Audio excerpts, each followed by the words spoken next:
Oh, wait a minute. All right. Good evening, everybody, and welcome to Nerd Camp Sports. We are here. We are here and ready to go. I hope everyone is having a good day and had a good Monday. But how are you gentlemen doing on this evening? What up, though? I'm doing wonderful. I'm doing wonderful. 7-1, baby. First time in my lifetime. I hear that. I hear that. Ain't nothing wrong. Ain't nothing wrong with it. Happy to. There ain't nothing wrong with being happy about your team doing what they do when they can get a win. You know what I'm That's cool. saying? What about you, Raj? How you feeling today? Man, I'm feeling good. Jets finally got a win after almost, like I said, 2 months of losing. I was ready to crash out 2 weeks ago. I couldn't take it anymore. But I was really happy to see the Aaron Rodgers playing better. I was glad to see that touchdown catch by Garrett Wilson, and also the touchdown with my man Devontae Adams. Man, that was a really good game, man, on Thursday. So I'm feeling good. Okay. My Steelers didn't play this week, so that's a win. Because I stress about them winning or losing or playing. So I like when I don't have to think about it, even though it's just 1 week. But Mhm. still got to represent. You know how that Yep. goes. So, um, Hey, Aaron Rodgers also threw three touchdowns as well. He Finally. did. He had, yeah, well, and I think he threw over 200 yards, right? No, you said 300? No, he still threw. I think it was like somewhere in like 260, 270 range, something like that. Oh, okay. But I'll take three touchdowns. well, It was a that's clean game though. He played a clean game. Yeah, it seems. yeah. It seems that seems like the place to start. So, Raj, go ahead and open up. What were your thoughts on the Jets, the game, and ultimately the win? Yeah. Honestly, I thought the Thursday night game was going to be a snooze fest. I thought it was going to be pretty much how the rest of the Jets games have been for the past few weeks with the kicks, the missing the field goals and Aaron Rodgers overthrowing and all that stuff. I thought it was going to be a real terrible game. But somehow, some way, Aaron Rodgers pulled it together. Garrett Wilson got that amazing catch in the end zone, which I was praying that they wouldn't pull back because they was about to, man. Yeah. I looked at the refs. I was like, all right, they're about to pull some foolery with Garrett Wilson because they're going to say it's not a touchdown, but it ended up a touchdown, which I was happy with. Like we mentioned, Aaron Rodgers throwing for three touchdowns. I'm not complaining. One of the touchdowns being, Devontae Adams, which is great because now that kind of much builds up the chemistry that they had in Green Bay. Like I know it's only a small portion or it's only a sample size of what's to come, but it made me feel good to see that. You know, I Yeah. was I was scared. Mm. So yeah, it was just a good game overall. The Jets being able to score and move down the field properly. And if I can critique one thing about the game against the Texans, I will say this about the Jets, by the way, because I'm gonna get to the Texans in a second. But if I could critique the Jets for 1 second, it would be the run game. The run game wasn't where it needed to be, I don't think, but it was decent because they did what they had to do. But Brees Hall, 15 carries, 74 yards. I'll take it. Yeah. But what I will say is that C.J. Stroud is regressing, like I told you guys 2 weeks ago. I told you he's hitting a sophomore wall. I get it. Collins is out, Diggs is out, but just look how scared he was playing the whole entire game. That's just my opinion. I feel like he's hitting a sophomore wall so far. Um. Well, I'm gonna start with the Jets. One thing I did say last week is that the Jets, that Aaron Rodgers needed to throw another touchdown because there was a lot of games where if he can get one more touchdown, you guys have like three more wins at least, right? So, Yeah. so he If threw we make a damn field goal, we got at least two. right. That's not Yeah. in Yeah. control. Neither is fully touchdowns, right? I mean, the receiver still has to catch the ball. So, Yeah, but he got another touchdown. He got Adams involved. Well, they got Wilson involved, and they did what they needed to do to win the game. Um, like obviously, like we spoke about Raj Quick the other day, was it's just like they won a game they probably shouldn't have won, right? Like you look at this on paper, you look at the Texans record and how they've played through most of the season thus far, you would think that they weren't supposed to win this game. However, right. Right. not having Collins, not having Diggs, these aren't excuses, but at the end of the day, um, Stroud is going to have a hard time adjusting to not having all that help, right? Because you have to make adjustments. It's injuries are part of the game, so he's gonna have to rely on Tank Dell. You're gonna have to get Shorts involved a little more. You're gonna have to utilize Mixon out of the backfield in the run game, and those things. The culmination of those things together will be what helps them, because now you're looking at a team that's going to start falling down right now. What are they, six and three now? So like Yeah, obviously they're still atop Yeah. of AFC in terms of record and in terms of making that push.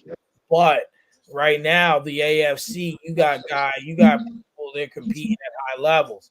You got the Kansas Mhm. City Chiefs who are still undefeated, whether no matter how they get there. And tonight, personally, I think they get to 8-0. A loss wouldn't surprise me because they are due for one. But my personal opinion, they get to 8-0 tonight. And then you look at teams like the Steelers trying to prove like, okay, we're here. We're not slumps.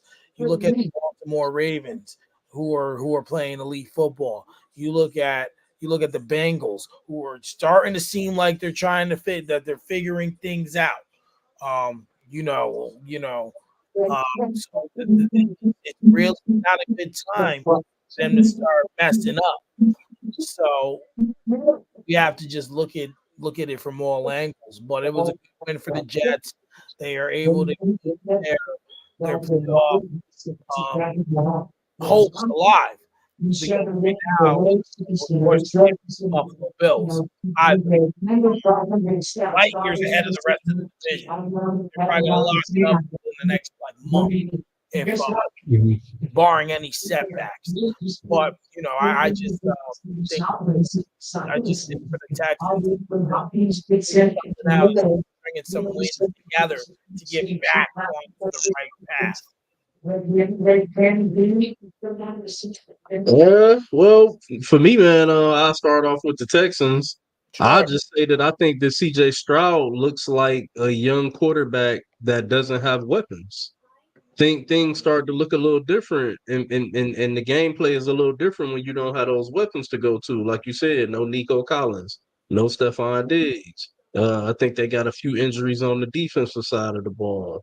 So I get the Jets full credit. They did what they needed to do and they pulled out the win, but I still need to be I still need to see a better win. You know what I'm saying? I'm sorry, I got to see a better win to believe that they can really turn it around because the Texans are going through a lot of injury woes right now. So it's just kind of the reality of that situation.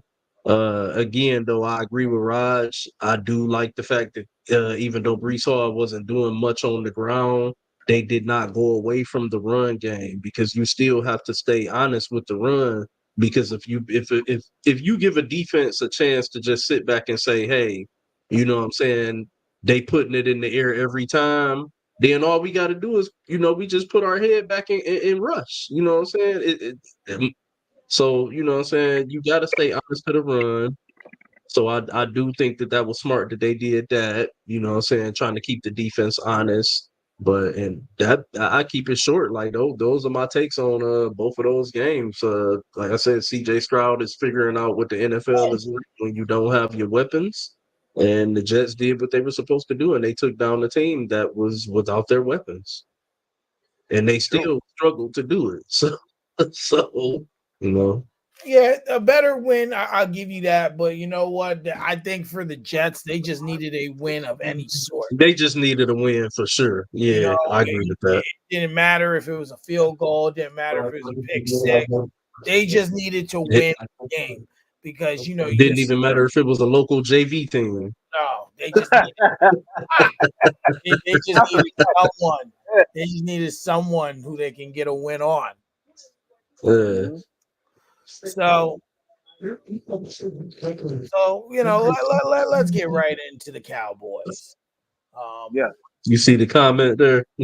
Yeah, I see TC in there. You know, What do you say? I so, can't read it. How about them Cowboys? so I hate Oh, tonight.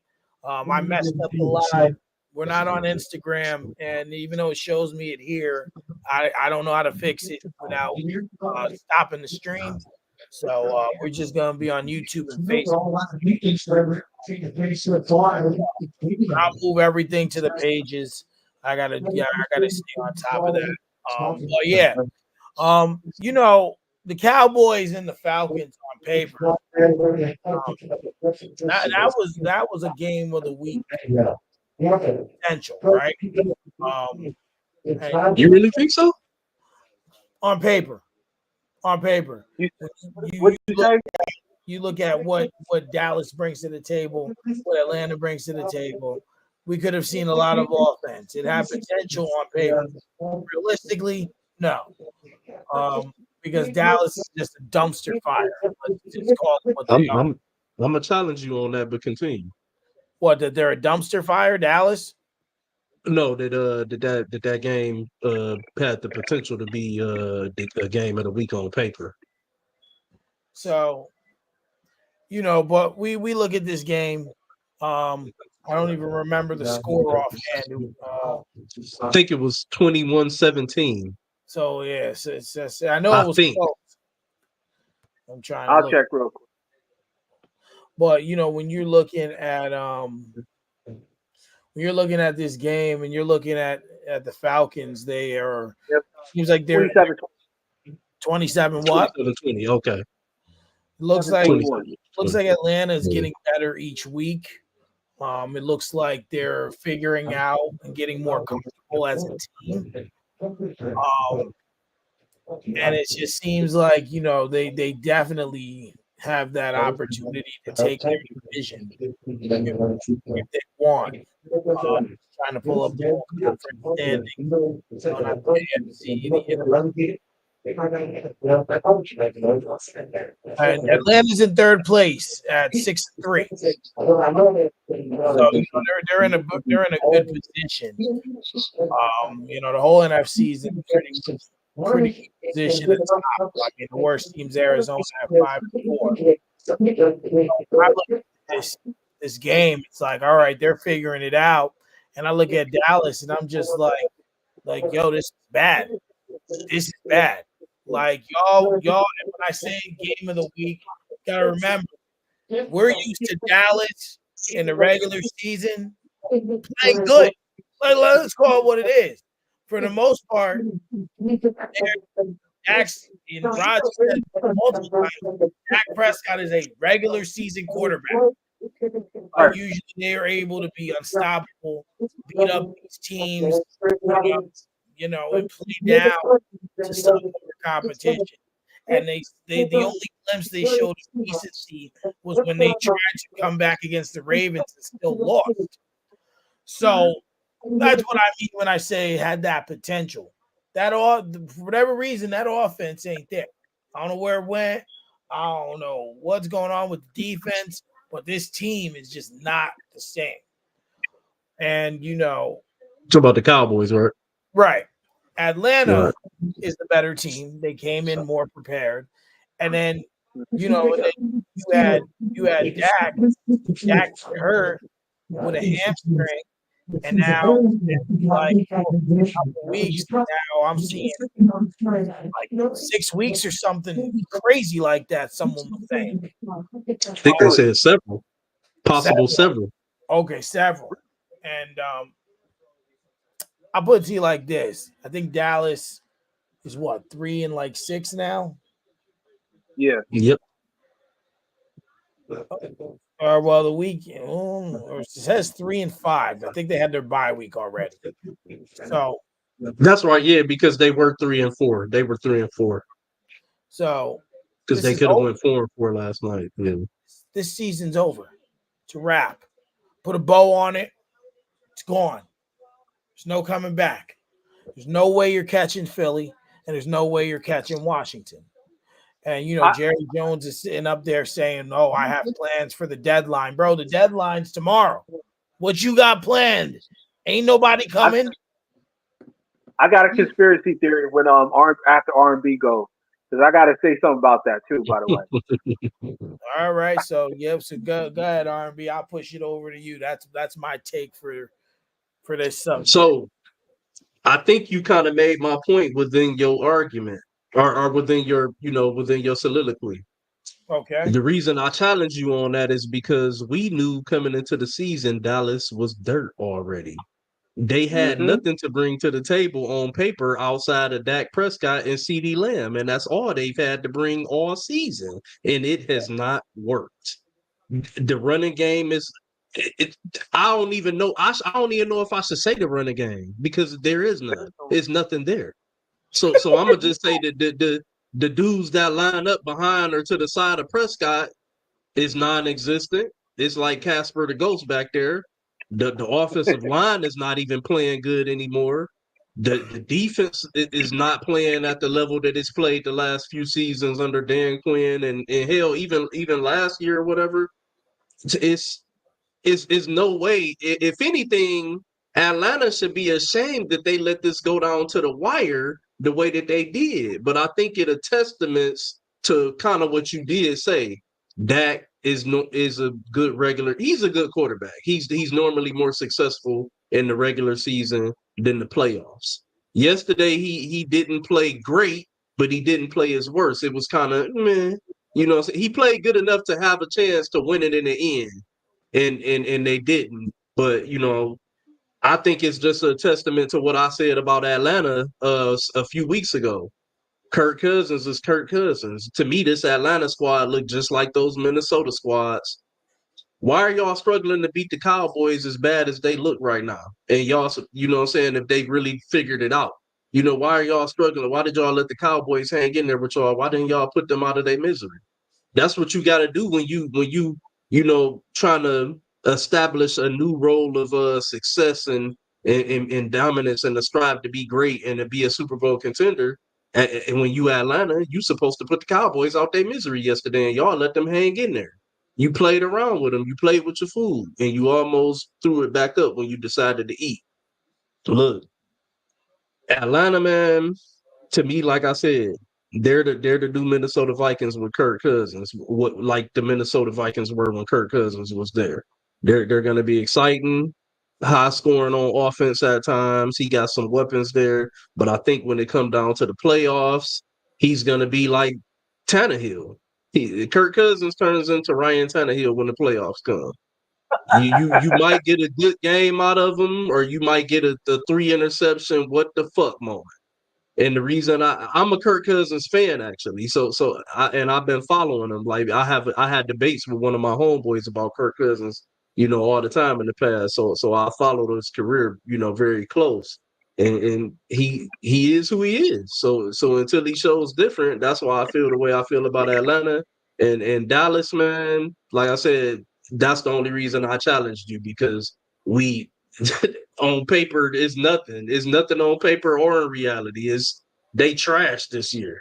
Trash. Take them to the front tonight. Garbage come in the morning. It's sad because like my wife would be like, "Yo, you're like, are you happy to lose?" I'm like, "No, there's no fun in that. The fun is when they win and the fans' hopes are so high. Pull them up to bring them down. Yes. Oh, that's what makes it fun. Them just failing like it's cool. I don't have to worry about them being a threat to winning a Super Bowl. But I just love that they get so high and they believe that they're so good, and then they get shot in the kneecaps and brought back down to reality. Real quick before you go, Raj, a question I want to ask y'all from a comment. TC says that the only reason they don't have a running game is because the O line is trash. Do y'all agree with No, that? I just personally don't agree with that. I can't agree with that. Is the line trash And I'm or the selection of running backs trash? yeah, I think I'll it's a say this. combination of both. I do too. I don't blame it I lean fully on the line. Go ahead, Raj. I We kind of cut you off. two things real quick, and I'm gonna get to my point. I think it's both. I think it's a little bit of the O line, but it's also the selection of running backs. Because think about it, they grabbed up Ezekiel Elliott at 29 years old. Like we already seen this show when he was drafted to the Dallas Cowboys, but now he's looked like he's still running in Cabo San. Like he still look like he's trying to catch up to where he was when they re-signed him the first time. But here's the problem: when it's all said and done, even if they did have a good running game, that game was still trash on the other side of the ball with the offense. Like the defense was out there just doing everything. That's the reason why this game was so close because the defense pretty much kept it close. But Dak Prescott, I don't know. Do you guys consider him a top 10 quarterback or a top 15 quarterback? You Like, remember me and you had that debate when I first yeah, was coming on here with y'all. yeah. I I used know. to say that I thought that Dak was probably somewhere between 10 and 15. Okay. Now, do you consider him more 10 than 15? It is debatable. It's fluid. Okay. It's Oh, Yeah, fluid. it and I remember that way. conversation because I was saying that the numbers show that he's pretty much top 10, right? But Yeah. in this season alone, like not just off the numbers, just off the eye test, I'm gonna tell you guys something. Dak has dropped down to top 20, if not top 25, and I'm saying that for a reason because here's my conspiracy theory. I believe they're gonna tank the rest of the season so they can get Shador Sanders and Prime Time to be the coach. Wait, they're tanking. Bro, that, Listen to what I'm saying. This is my conspiracy theory, and I need y'all to clip this. I think the hamstring injury is a way that they can basically take the rest of the season because they're 3-5 right now, right? Yeah. So they can take the rest of the season, so they can go and draft Shador Sanders and go get Coach Prime.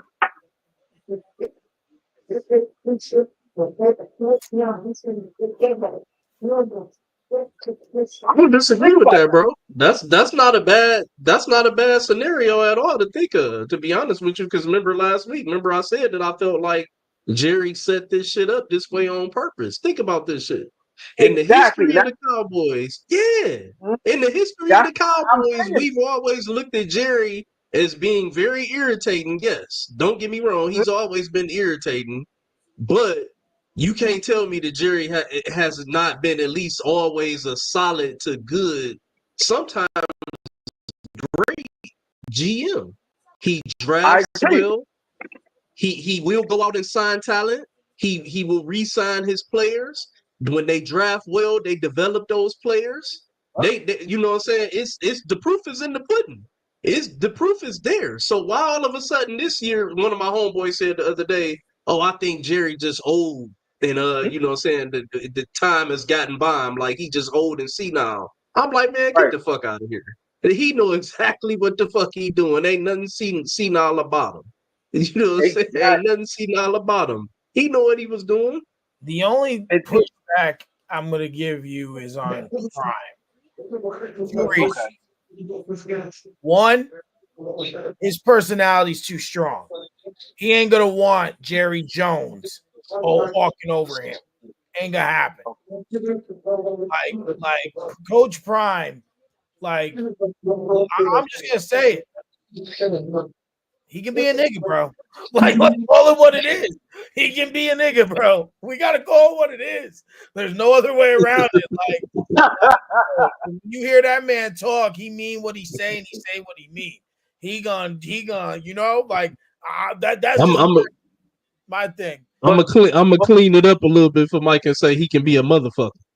You know, Yeah, you know, but I gotta, but I gotta say this though, Mike. I agree with that, and I'm gonna mess it up a little bit, but he could be that nigga. shit. That's the difference. I'm gonna tell you why I'm saying that because if you think about it, right?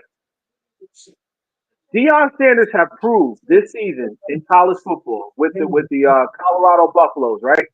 That he can win and he can win big. Like he's beating teams that they didn't think they even had a chance of them beating. In fact, I had Weren't they watched six like and two? yeah, they're 6-2, and I remember I've before this. watched 3 games live myself. Me too. And I remember before the season started, they said they're not going to win no more than 3 games this season. I Yep. took the bet. Paul It Feinbaum kept saying it. was 2.5 bets, two and a half, 2.5 wins. I said I'll take it. I put money down. My money's up. Now I'm saying that because Coach Prime still has to figure out how is he going to get to the NFL. Okay, because he's not going to coach college forever. His son is going to the NFL next season, right? Now we know that his son is a generational talent. He can pretty much be the new Lamar Jackson basically, but with a really strong throwing arm. He's got the talent, right? Not But to be the Lamar problem, though. who would you have him as? I think Shador style of play more so fit, even though he's young and a rookie himself, he's more so Mhm. fitting of kind of like a CJ Stroud, Caleb Williams type talent. I don't see him as Lamar. Lamar is Michael Vick legs with Dante Culpepper arm and That now is turning into Aaron Rodgers, Brett Favre type accuracy. He a yes, different animal. that's actually a good point.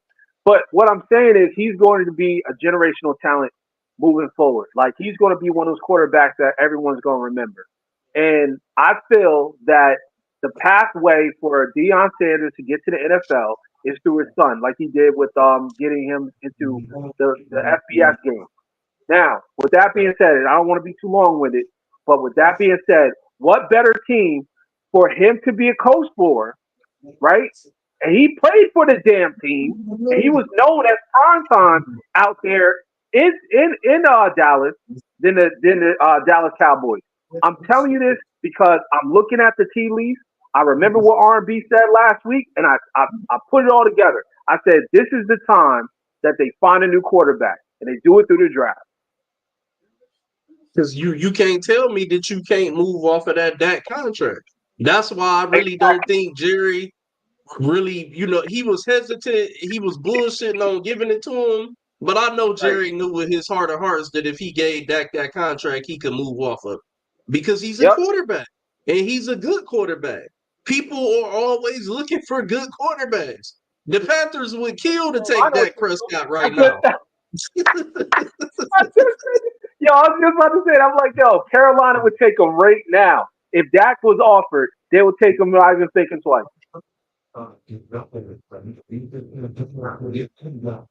Man, that's a hell of a thought. I'm telling you, that's a hell of a conspiracy thought right there. I rock with that. I rock with that, and I think Dion has the type of personality that Jerry doesn't mind necessarily riding in the passenger and front seat. He ain't gonna take a back seat, but he'd be the No, passenger, the passenger driver. You know what I'm saying? To somebody like Dion, because Dion delivered them absolutely. And he can, championships, didn't he? Well, did he win 2 with yeah, Dallas or 1? I got to double check. I think he got two. But another thing too, and another reason why I'm saying it because Dion is known for what that cowboy hat. Yep. He's rocking that cowboy hat. All you gotta do is go to Texas, bro. I'm telling you, he's going to be the next coach, and Shador is going to be the next quarterback. Now, I'm not saying it's going to be easy. I'm not saying it's going to be easy transition, but it's definitely going to be a show to watch. I'm down to watch it. And it's not even a guarantee that if you did, let's say you do go take a Shador, Uh it's huh. not a guarantee you come off of Dak right away. You could play the long game still. You let Yep. Shador sit, develop, let Dak continue to play, and play the long ball. Somebody gonna get hurt somewhere. Somebody gonna be a bust somewhere, or struggle somewhere. So it's the NFL, man. So you can move off of that contract. So yeah, to me that makes a lot of sense. Yep. Makes a lot Yep. of sense. Should be an interesting thing to see how this unfolds because it's not out of the realm. Yeah. It's not out of the realm. So let's talk about the duel of the NFC North. We talking about the Lions and the Packers. Mm-hmm. Y'all see y'all brought the Bucks, so stop playing with us, man. We hit. You know We they hit. this game was not gonna lie lower scoring than I anticipated. Right, I will say Yeah. that because the Yeah. Lions have been putting up points like it's going out of freaking style. You know, Yep. they've been putting up 50-piece chicken wing dinners, as Kendrick Perkins would say. Like you drop a 50-piece and then a 46-piece, then a 30-piece, and With a Hunter Butter biscuit. you know, and you know, from what I was seeing, Green Bay played well overall, but not well enough. Um, I do believe the Lions are the better team. You know, I think that they were the more prepared team, but Green Bay's definitely not out of it, and the Lions are definitely making the case to be the favorites to go to that Super Bowl game, um, or at least, if anything, get to the NFC Championship because they're sitting there 7-1 now. You know, Mm-hmm. Washington's right behind them, 7-2. Atlanta 6-3. Arizona 5-4. Minnesota 6-2. Philly 6-2, and Green Bay 6-3. So there's a good chance that these are the teams we're gonna get. And it'll be hard for any of these teams, even if San Fran pulls something out, or the Rams, or Seattle, or Chicago, and sneaks in there and bumps someone else out. Mm-hmm. Lions, man, they're the real deal. I'll say that they're the real deal. What were your thoughts, R&B? Man, so another efficient week from Jared Goff. Running game was there. David Montgomery and Gibbs, Sonic and Knuckles doing their thing, man. Defense showed up. And we a little skeptical about our defense. We honestly we a little skeptical, especially after Hutch went down. So I was right there with you. I thought that it was going to be a little bit more of a high scoring affair. I thought Jordan Love would have his way in some ways, but I expected him to make some bonehead decisions, and he did do that. Because y'all know I love the Packers too, so but I always rock with the home squad though. But man, overall, man, Lions looking good, man. Only thing we need to do is address that defensive line, which I'm hoping they'll do tonight, but I won't elaborate too much on it because I know you got something coming down the line for that. So I'll pass it on over to Raj, man. Yeah. It was a lower scoring game, but I kind of expected it to be that way because of the rain. I didn't realize how much rain it was until I turned turned on the TV and watched the game, I was like, damn, Oh, I yeah, it don't even was know how they cool. out there playing. It's pouring like crazy. But once again, very efficient game. Run game was there. Jared Goff, he did his thing. Yeah, I mean, I say it every week. Detroit's looking very scary. And I'm gonna be honest, they're my team for the NFC. Like, there's no other team that I see that's even close. And it's not because they're 7-1 right now. I'm saying, like, just watching how they play, how hungry they are, and how pretty much they're destroying teams. They're the best team in the NFC. Everyone had, the Philadelphia Eagles as the first best team, like the best team, and then they had Detroit second, and they had, like, teams like the Packers third or fourth. But let's be real, all that changes right now. Like, for a team to be 7-1 and being as hungry and as dominant, that goes to show you that they're the number one team in the NFC. So that's my take on it. But I will say this: as far as Jordan Love goes, he's going to have those type of games. He's going to have those clunker games, especially in the rain. Um, but yeah, I think And he didn't look healthy. yeah, I was going to say I was just about to say I think he was injured, right? They said he came out for like a couple snaps. Yeah, he was hurt. He got hurt last week. Yeah, I so think it was the groin. So they wasn't even sure if he was gonna play yesterday. He was yeah. questionable. And see, those type of groin injuries are more stressful than anything. Lingers. Yeah, they linger and linger and linger, and then next thing you know, he'll be out for like maybe a week or 2 weeks, right? Like 2 games, and then you feel he's comfortable to come back, and then it's back again. So, but I will say this: it was a good game. It was very entertaining all the way to the end, man. So I Yeah. give them both the teams much credit, but it's going to be a dogfight for that second spot in the NFC North because now that the Vikings are 6-2, the Packers are Mhm. 6-3. I'm gonna keep it real. The Vikings don't look that good anymore, man. Aaron Donald have showed up. He, I mean, not Aaron Donald, Sam Darnold. Sam Darnold have Sam showed. Darnold.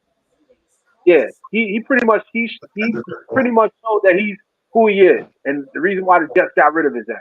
Last night proved it. He turned the ball over multiple times. So it just goes to Yeah, show but you that hold on, you can't do him like that though, Roz, because he balled yesterday. He threw 3 picks. I give you that, but he did throw three touchdowns. And I think it's a difference between throwing 3 and 3 versus 1 and 3 or none and 3. it can be, but those were critical three picks. Like that could have lost them the game. Any pick is critical. Yeah. Any pick is So critical. yeah, but yeah, it's definitely going to be a dogfight between the Vikings and the Packers with that second spot. And I think one of the teams, whoever getting that second spot in the NFC North, they're going to end up being a wild card team. That's my take. Yeah. Those gonna be some good games though. When Green Oh Bay yeah, and hell Minnesota play, they're gonna be some good games. yeah. Especially playing in Lambeau. I can't wait.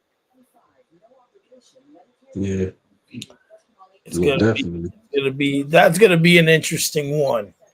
That's gonna be an interesting one as we seen. Just to hit real quick before we leave the NFC North, I think it's safe to say that the Bears are out of it at this point now. They were they Yeah, were they were looking kind of like they might have been a little scary and was about to warm up for a second, but after getting thrashed like that by the 4-4 Cardinals yesterday, yeah, yeah, we pretty much packed them up. They needed that yeah, win. If they would have been 5-3, that would have kept them in a race. But in the getting race beat for by sure. getting beat by the Cardinals, I don't even know how that happened. Like, I didn't watch the game, so I don't know. But yeah, you can't allow those type of games to get away. Yeah, I think Yeah, it's some dissension in the locker room too in Yeah, Chicago. yeah. I think somebody got to go. I don't know who, but there's definitely something in that locker room. well, I mean, I guess since we're there, that is on the list, so let's talk about it. Um, we're looking at we're looking at these guys, and you know, um, there's no doubt Arizona has offense. Like they got a hell of a lot of offensive players. You know, you have McBride, you have Connor, you have Marvin Harrison Jr. You know, and Kyler Murray can take off bat out of hell. We know that. But was yesterday's game more about the Cardinals winning or Chicago losing? Go ahead, Raj. You take that one first. Bro. Yeah, I mean, let me just pull up the score real quick. I think it was more about the Bears losing. I think it was You know, 29-9. yeah, it was the Bears losing because the problem is when you have a team with the amount of talent, and this is what we were talking about weeks ago, guys. When you got like the wide receiving weapons, and when you got the defense that's pretty decent, right? You Mm-hmm. shouldn't fall and allow your team to only score 9 points. Like that's crazy. Like Caleb Williams, when he played over in London, he lit that team up. He lit the Jaguars up. For this man to go 22 and 41 and only have 217 yards, no touchdown by the way, but you got all the weapons there. You got Odunze. You got what's that guy's name? What's the wide receiver's name that always catch touchdowns? Keenan Allen. Keenan Allen. No, you got DJ Moore. You know what I'm saying? Like you got so much talent on the offensive end. You're not using your weapons properly. And then on top of that, like you gotta figure out how you can avoid getting sacked.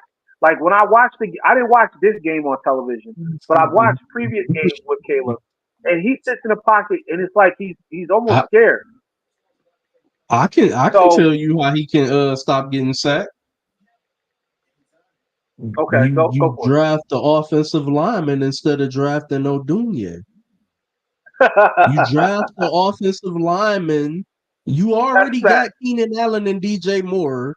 You Yeah, you got draft enough. the offensive lineman for a horrible offensive line, which we've seen Justin Fields run for his life behind, and you get an offensive lineman. You don't get Odunze. Yeah, that's a good point. I didn't think of it like that, but you're right. He It's was gotta running it's for his gotta life yesterday. you gotta figure that out. You know the organization they gotta figure out what they're gonna do to protect him because he get lit up every game. I don't have the exact stats on how many sacks he gets per game, but every time I watch him on TV or I watch replays, this man's getting tackled every single I think game. he got sacked 7 times yesterday, if I'm correct. You- Is it's it 6 or pop- 7? yeah, it's probably. I know normally it's like 5 or 6. I know every game it's like 5 or 6 sacks each game. That's not a good recipe for a quarterback. Like you can't And ain't allow that to nobody happen. yelling home about Arizona's defense being so. It's up there. I would say this. If it wasn't up there before, it's up there now. It's got to be top 15 at least, middle of the pack type. But I think what he to his point is that their defense isn't enough to be game changing. It isn't Right. enough to It's enough shift for you the to notice. balance of the game. If they were really that good, Arizona would be better than 4-4. Well, Yeah, hey, you got to give them the credit where it's due. Right now, they're 5-4, and they're leading their division at the moment. Um, and real quick, I forgot. Rest in peace to Quincy Jones. Um, I meant to say that at the top of the show. Good man, made a lot of good music. A lot of good music, did a lot of good things. Um,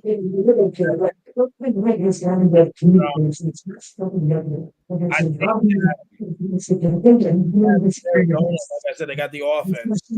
So defense it's serviceable when it wants to You're a be. little muffled. You're a little muffled, yeah, Mike. yeah. Muffled. Hold up. How about now? Yeah, much better. All right, yeah, Much now. better. Yeah. So TV was in the back. I think that they are they have the offense, but the defense is serviceable when it wants to be, right? Like you can win games with a good offense and a serviceable defense. Yeah, And if you can you're win a championship that way. We've seen it. and I think to both of your points, it's like, damn, like what is Chicago doing? They made all these moves before their bye week. They started to look like, okay, they're going to put together something special here. It's just not happening. And if I'm Arizona yesterday, that is a game you have to win because you look at the landscape of your division now. Hawks, they're like forgotten about. They're 3-0. I think they're 3-5 now. Who else did not, what's the other team? What the Rams, Talking right? about Rams. I think they tied with the Rams because the Rams won yesterday too. Yeah, the Yeah. Rams. They just without their wide receivers, they're nothing. Like if their wide receivers go down, they're just a below average football team. They need their receivers in order to be effective, like fully. I think that's anything. Oh, Yeah. yeah. But what I'm saying is when both of those guys went down, there was no way to adjust for them at all. Like some teams can, find a way to sneak a win, but they just look like a completely different team, like lost in the sauce. Like I'm like, what am I watching? Hold on, didn't I thought? Hold on, I disagree with that. I think a good veteran quarterback can lead you through those type of things, and I felt like Stafford did an excellent job leading them through those two injuries because they pulled off like I think 1 or 2 wins while Puka and Cooper Cup were down. They stayed Mhm. relevant enough to still be tied for first in the division or at number 2. Well, that could be true, but on the other hand, it could not be true. I mean, because the offense, yeah, you won, but and a win's a win. I'm not taking it away, but I think Lady Luck could have been on his side in those games. Is all I'm saying. Not gonna have Lady Luck here. You sounding a little muffled again, but I heard you. You said Lady Luck, and we talking about the quarterback that is number 2 to Tom Brady since I think 2000 and what maybe 2011 or something like that, and game winning or tying drives, and he went out there and threw a game winning touchdown in overtime. I ain't the biggest Stafford apologist, but I knew what we had in him. We just Yeah. we just couldn't get this type of culture going that Dan Campbell has built now. If he could have been in this type of culture, people really would have been talking about how dangerous the Lions could have been. Because I'll be honest, he's a better quarterback than Jared Goff. He is. Yeah. Yeah. And that's no disrespect to Jared Goff. I love what he's doing right now. Stafford's a bad boy. Hmm. You He know, proved that already. He proved that he can win. He obviously showed that that trade worked out. Like, Yeah. but, but what I will say is this: Puka Nakua, I think I pronounced his name right, yeah. Yeah. and Cooper Cup, right? Those two wide receivers are good, but they wouldn't be the same type of wide receivers without Matt Stafford. And I'm not juicing it. I'm being dead serious. Like he throws the ball right where they need to catch it. Now think about this for a second. Now move Matt Stafford out and put Dak Prescott in. Do you think they'll have the same type of success? Wait, I'm sorry. You said move Stafford out and put who in? Dak Dak. Prescott. If you put Yeah. Dak in Stafford's position and play in LA, right? Do you think Puka Nakua and Cooper Cup will have the same type of success as wide receivers? I do. because we've all agreed and made the case that Dak is a great regular season quarterback. It's the playoffs that hinder him. It's something about when he gets to them playoffs, he just folds. And I think it would probably be the same case if he was in LA instead of Stafford. I think he Now, would perform well under McVay, he's had great offensive play callers in Dallas, and he performed well. So I think it would be McVay will probably be able to do the same thing, and Puka and Cooper Cup would do the same thing. It's just when the playoffs come, he would fold. well, the reason why I pointed that out is because last night, well, the afternoon, yesterday in the afternoon, when Dallas played, I've watched those wide receivers struggle to catch Dak and what he was throwing because he was overthrowing, he was throwing out of bounds. Like CD Lamb was looking like, yo, what the hell are you doing? Like I'm not saying that it's every game with Dak because, like we agree, he could be top 10 in certain, regular season. But the problem I see is that the consistency. You see what I'm saying? Like Matt Stafford been consistent. Regular season, playoffs, it's the same guy throwing the same type of passes. Like that's what I'm saying. Okay. There's nothing wrong with that. No, I think that I hate when I get a text message on all these devices. Um, I think that they got a good opportunity still. Well, and I think Arizona also has enough offensive power. The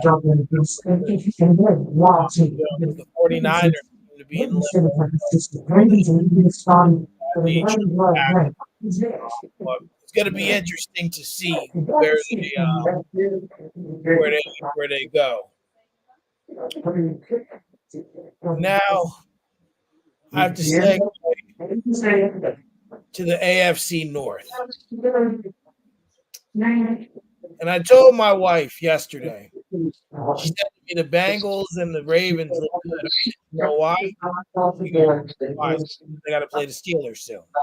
I said, that's why. They starting to figure it out because we got to play them. We can't play them when they look like crap, of course. We can't play them when they look like crap. We got to play them when they're elite, right? But I'm going to start with Baltimore. Baltimore, yo, they kicked Denver's ass yesterday. Yo, that shit was wild. 41-10. I think Lamar threw for, was it 3 touchdowns or 5? It's 3 touchdowns. I knew The he had a Ravens, perfect passer rating. yeah, I believe it was 3 touchdowns. I'm gonna double check because he's on my fantasy team. I be watching everything. Yeah, he's in Uh, too. yeah, killing You it know, on that. he had 3 touchdowns yesterday.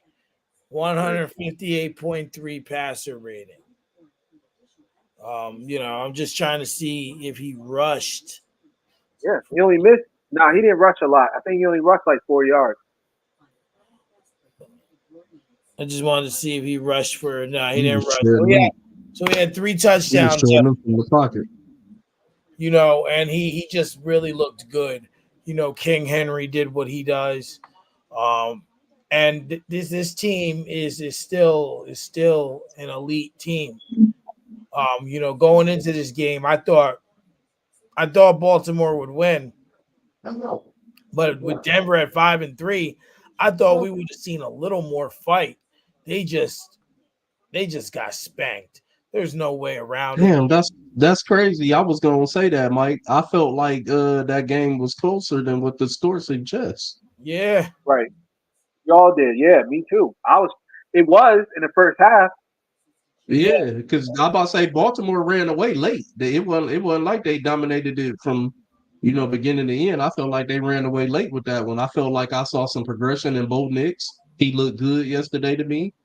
You know what I'm saying, that Sean Payton looked like he turning it around a little bit there. I thought Denver didn't play a bad game all the way up until late when they let Baltimore pretty much pull it away in the third. It Right. just collapsed from there. But I felt like it was just a little closer than 41-10. Just watching, because I watched that one.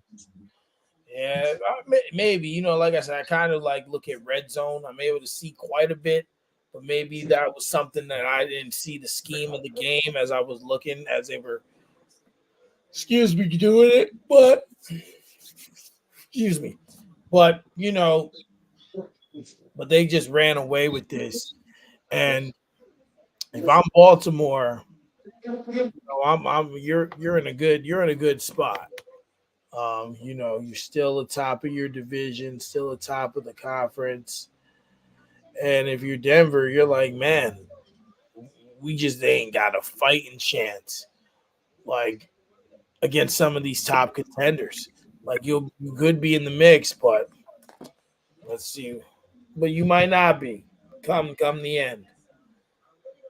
Like it's really depends. Like I'm looking at it now. You got Kansas City 7-0, Buffalo 7-2, Pittsburgh 6-2, Houston 6-3, Baltimore 6-3, the Chargers 5-3. They're 5-4. Yeah.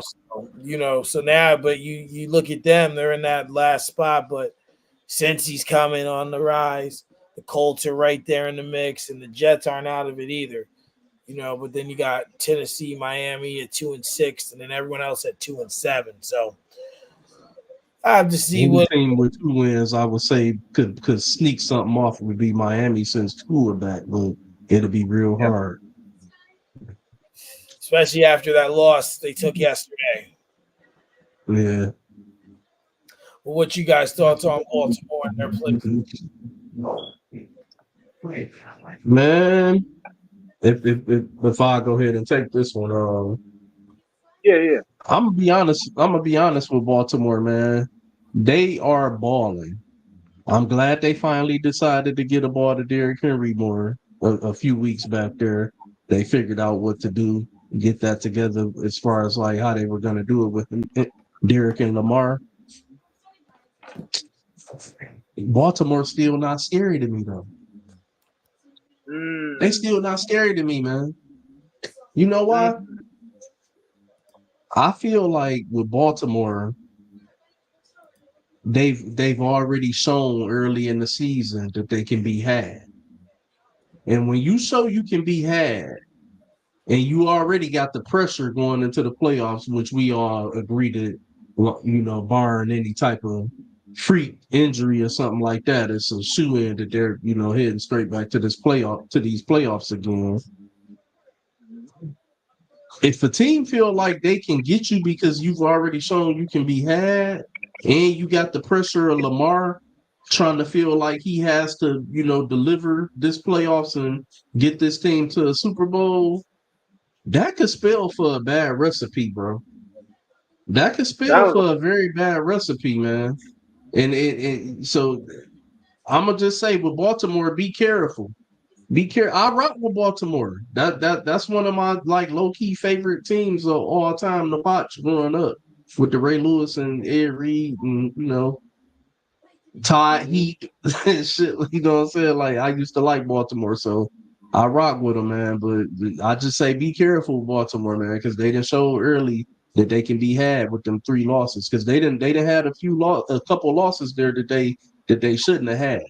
I'm gonna right. give them a pass on that Chiefs loss week 1 with the toe away. I give them a pass on that. But those other 2 losses, the Browns loss had Yeah, that was everybody crazy. thinking that Jameis Winston was about to do some miracle turnaround type shit like Joe Flacco did last year, just for them to come out yesterday and get smallywhacked and show that Baltimore should have never been losing to them.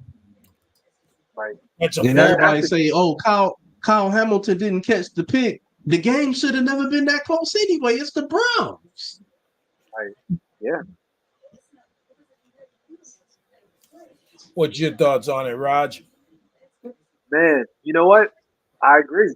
I second that what R&B saying, and the reason why is because we've seen this before. We've seen how Lamar plays during the regular season versus how he plays in the playoffs. And this team is possibly the best team he ever played on. Because if you look at it, even in this game, right? Like we mentioned, the first half was really close. It wasn't like a runaway in first half, but Lamar ended up 16 for 19 throwing, which is amazing. 280 yards, 3 touchdowns, and then Derrick Henry 23 catches, 106 yards, 2 touchdowns, and then Zay Flowers 5 receptions, 127 yards, right, and 2 touchdowns. You can't ask for a better offensive game. But here's the problem: when the playoffs come and the lights get brighter, what are you going to do? Are you going to do the same thing? Are you going to do the same thing? I don't think so. I honestly don't believe it's possible. They might be able to get out that first You got matchup. you got to put that But context to it, though, Raj. what's that? What are you gonna do? What are they gonna do when the first half is like the first half against Denver yesterday, and then the third quarter come? Can you make all those miraculous plays and run away I, with it? I don't think they got it in them. I don't think they got it in them. It's something about how they perform under pressure. They just fold. And it's sad because you want this team to be great. You want this team to be the biggest team in the AFC. You want them to beat out, the Chiefs. But it's something about Lamar in that clutch, man. It's like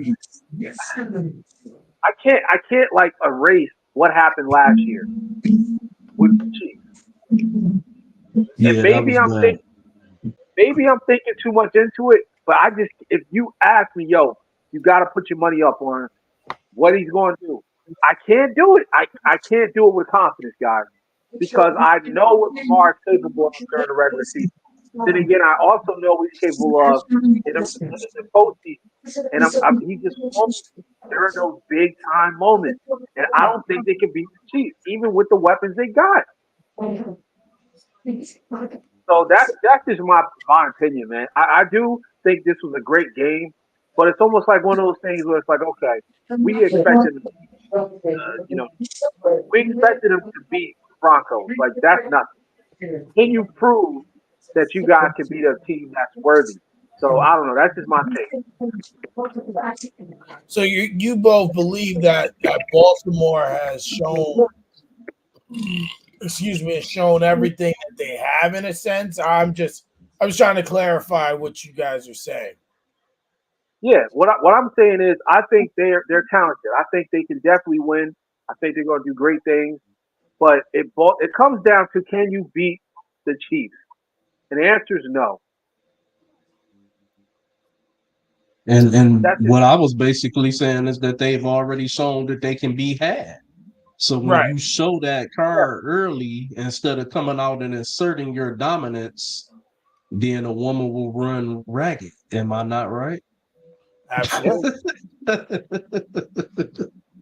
I think you're both right.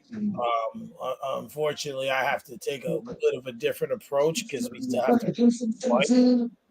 Um, I think that they are able to play very well. They have not been able to play four good, consistent quarters, if that makes sense.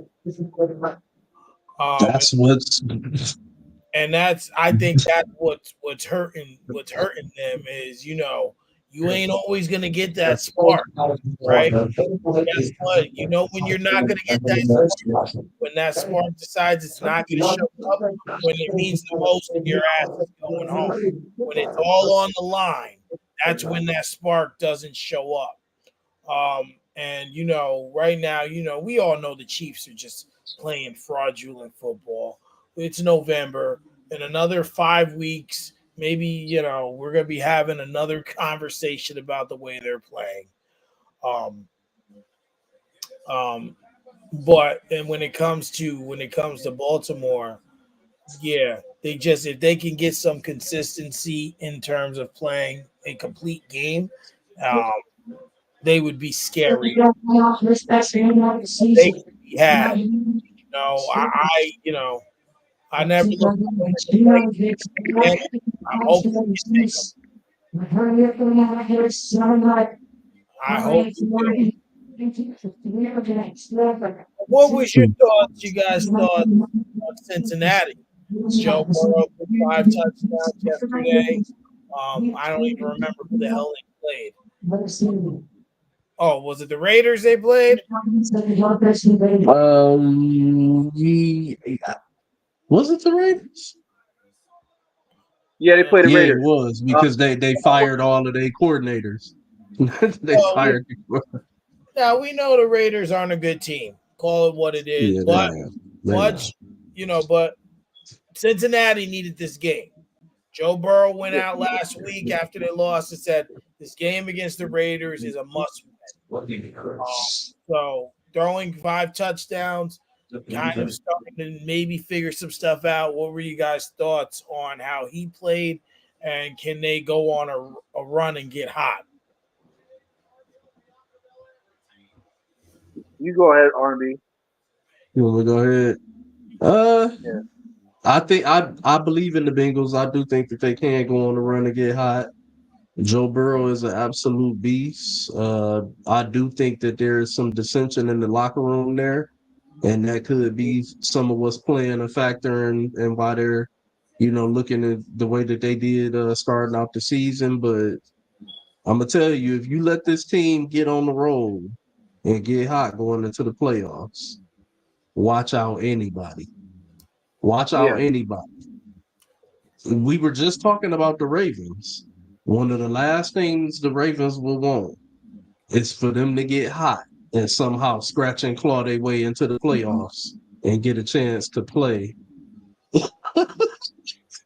My cat wanted to give his take real quick. He done hopped in the camera and he done hopped out, but my bad.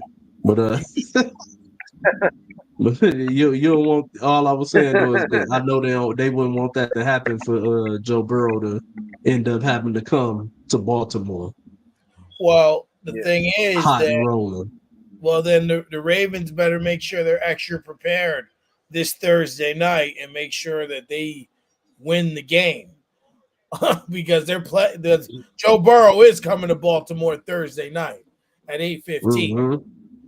So Mm-hmm. they better make sure they're well and prepared for that game. But go ahead, Raj. Yeah. I mean, this particular game, it was a must win for the Cincinnati Bengals. Cincinnati, there's something up. I don't know if, like you said, it might be a locker room thing, something going on with the players, some type of dissension with the coach, but something's not right. Like I don't feel like this is a confident group, and I believe that they're going to go on a run, and I believe that they're going to make some noise and eventually make the playoffs. They're going to. I don't have them missing the playoffs this season, but I will say I am concerned with how they play in the playoffs because there's something missing. I can't put my finger on it. But Joe Burrow doing what he does, 250 yards, 5 touchdowns, 1 interception, and a win. I'll take that. Um, I was kind of disappointed in how he used Jamar Chase, but that's for selfish reasons because he's in my fantasy team. He's on both of my I was fantasy just teams. about to say the tight end was going off. You can't be mad. They can't cover this man. Go to the Oh hot no, no, hand. yeah, no, I get it. No, that's what I'm saying. But for selfish reasons, I was pissed because I'm like 43 yards. Yeah, I'm like, come on, you gotta do better than that. But nah, it's one of those games that's like, and no touchdown either. I'm like, damn, can you at least give him at least one touchdown for my man? But yeah, I just feel like there's going to be a run that's going to happen in the next few games. Who they play next? I don't know who they play next. Who? The Bengals. Who do Play they play? the Ravens on Thursday. That's what he was just saying. They play the Ravens.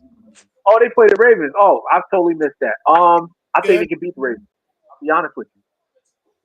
I got them beating the Ravens. And the reason why is because the Ravens, they're not that scary, bro. They lose to teams like this. Like they'll find a way to lose against the Bengals. Like it might be an interception or some type of turnover. They'll find a way to lose this game against the Bengals, and the Bengals will win it because they're more hungry. They really need this win. Like if they don't win this game, it's going to be really difficult for the next couple weeks This because the must win for both. yeah, but it's more of a must win for Cincinnati because if they don't win I this, they'll disagree. be I why do you disagree. think? If Listen, Rick. if Baltimore loses this game, they drop to 6-4. Yeah, but You don't want to fuck around and have to go to Cincinnati. Think about it. but look, if the Bengals lose this game, right? They go to 4-6. But the Bengals They're not started out what they started out 1-5, right? 1-4. So the one and five. expectations weren't there anyway. They playing with house money. They ain't got nothing to lose. When you ain't got Yeah. nothing to lose, you playing with house money. So do you feel if the Bengals lose, do you feel they can make it back into the playoff picture, or do you think this is it? Like that's it's a wrap. Wait, say that again. No, I I'm think saying they can still. do you think the Bengals could win the playoffs, like get in the playoffs, like a wild card, If they lose this game, if they lose this game? Because Well, no, I think mathematically, they. I think that they can if they lose this game. I think that they still can. But like I said, it'd be tough. It's gonna be tough. But well, I think that they still can because the AFC is like kind of wide open a little bit outside of the Chiefs. I well. think anybody feel like they can take anybody. I mean, it's going to be tough. You leave less room for error because yeah, you still have. I think they have both matchups against the Ravens left. Um, yeah, and then you still have to play the Steelers twice. right, So me as a normal fan of just sports, I always go into season series against rivals expecting a split minimum. Of course, you can go 0-2, you can go 2-0, but you can at least expect a split or at least prepare. Especially when your quarterback is Joe Burrow. You know, yeah. but I just don't. If they lose this game, I don't see it. I just think Me it's either. too much to overcome. And, Now, is it and impossible? with that being said, I don't disagree with you guys that it's a must win for them. But I still think it's more of a must win for Baltimore. With that being said, still, that's how much I think I would fear Joe Burrow more than I fear Lamar Jackson when it comes to Yeah, the playoffs. yeah, yeah, yeah. That pretty much sum up how I feel about it too. When it comes down to the level of fear, But I'll If tell I you was this. a coach in Baltimore's locker room, I'd be telling them this week, man, I want to see foots on necks. I mean, not figuratively speaking, you know what I'm Yeah, saying? yeah, yeah, yeah. But I will say this: don't let Joe Burrow sneak in that playoff. That's He, why you he got to take care of them now. You I got to think take he's the care of only them one. now. You need to go for the Right? sweep. Yeah, I think he's the only one that beat Patrick Mahomes. Am I correct, guys? Yeah. Yeah, yeah. Well, no, Tom Brady did. Tom Well, Brady yeah, yeah, did yeah. too. But I mean, the only quarterback that's in the AFC right now that's active. Yeah, I Yeah. say that because that's scary, bro. Like, man, I want to see that matchup. I want to see an AFC championship between the Bengals and Chiefs. To be honest. It would I be ain't gonna lie. I still want to see it between the Jets and the Chiefs. I still want to see old A-Rod go out there and show me what would happen if they get hot and made it. I still want to see it, but you That's what know, you're thinking. Ah, if if if man. if ifs were fifths, we'd all be drunk. All right. So we also got here. We got Goodness someone. gracious, what is that? That's just my phone. It's a text message, so it goes off on my new phone, on my old phone, on my iPad, on my computer, all at Come once, on. and it's like highly aggravating. It's just like my That's God, just ping my ear. I'm like, ooh. like Yeah, I'm that. like, I gotta check mine. So yesterday, Saints had arguably the most embarrassing loss in history. Carolina defeated the Saints, and this was before yesterday. Teams that had outran their opponents by 150 yards or more had outrushed their opponents by 150 yards or more and won turnover battles 275-0. That now today is 275-1. Yeah, they lost this game bad, but then they fired the coach. Do you think that that was the right move for the Saints? Yeah, it was trending in the wrong direction. First year he was trash. Last year they went 9-8, and then now they was coming in this motherfucker at what 2 and what are they 2-7? Yeah, they went into that game 2-6. Get out of there. Get him Yeah. out of there.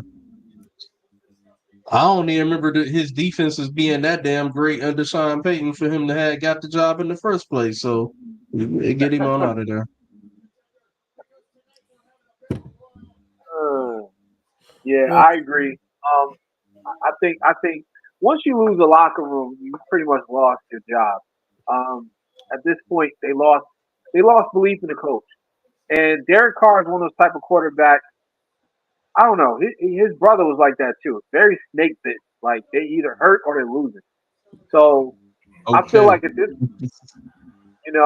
it's a wrap. It's over. Like you're 2-7, and you got nothing to play for. So might as well fire the coach. Start all over again. You know, they haven't been a winning franchise since Sean Payton. So it's like at this point, you got to look at it for what it is. They're going to be in a position to go look for another quarterback in the next draft. Um, they're pretty much wrapping it up with the drama that's happened in the locker room. I mean, I don't even know where it came from either. Like Derek Carr is beefing with Michael what's his name? Michael What's the wide Thomas. receiver? Michael Michael Thomas Thomas. out of nowhere. Like, I don't know. It's just a weird situation. And I He know started calling Derek Carr out on social media after the Chris Olave shit. yeah, I'm like, this is weird. But there's a lot of weird stuff happening with the organization. A lot of people aren't happy. And at this point, it's just time to revamp the team. So the first thing you do is get rid of the coach. Get him out of here. Second thing is obviously, you know what? You know what the second thing should be, and this is not really a hot take, but I just got to get off my chest. Get rid of Taysom Hill. Get rid of that dude. Get rid He's of still Taysom there. Hill. Yeah, he's still there. He threw a pass. Well, it wasn't a catch, but he attempted a pass. I I had no think he's idea bad. he was still the same. He's I over thought he there. had Yeah, retired or some shit. He's over there being quarter end over there, or tight back, whatever you want to call him. he's doing everything, bro. And I think he's bad luck. I'm gonna keep it a stack with you. Like I don't even understand it. Get him out of here. He said, "I think he's bad luck." I think it's bad luck, bro. Like I don't understand what's his purpose on the football field. Yeah, I mean he does everything, but he does nothing. It's crazy. He's just collecting a check, and it's like, yo, give somebody else a chance. because you and I, like all of us, we watch them when a quarterback goes down, right? And they bring another quarterback out. They're like, oh well, we'll bring Spencer Rattler out. Why don't you bring Taysom out? He's a quarterback. Right. You see what I'm saying? If you don't believe in him, get him off the team. They're like, oh well, technically he's a gadget guy. He's a wide receiver slash tight end slash quarterback slash kicker. No, get him out of here. He's bad luck. Oh So man. I don't know, man. I think they just got to blow the whole team up. Move to Taysom Alabama. Hill is still a Saint. I did not know that. Man. I Hell yeah. literally did not know that. R&B. I seen him catch a pass last week. I was like, what? Is he still playing? He's playing tight end. I'm like, this is weird.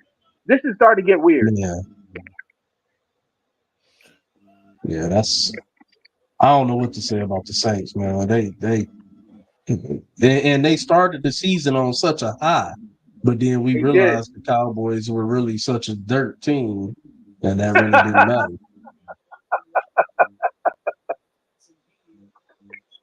It's almost like, damn, did I win the lottery or did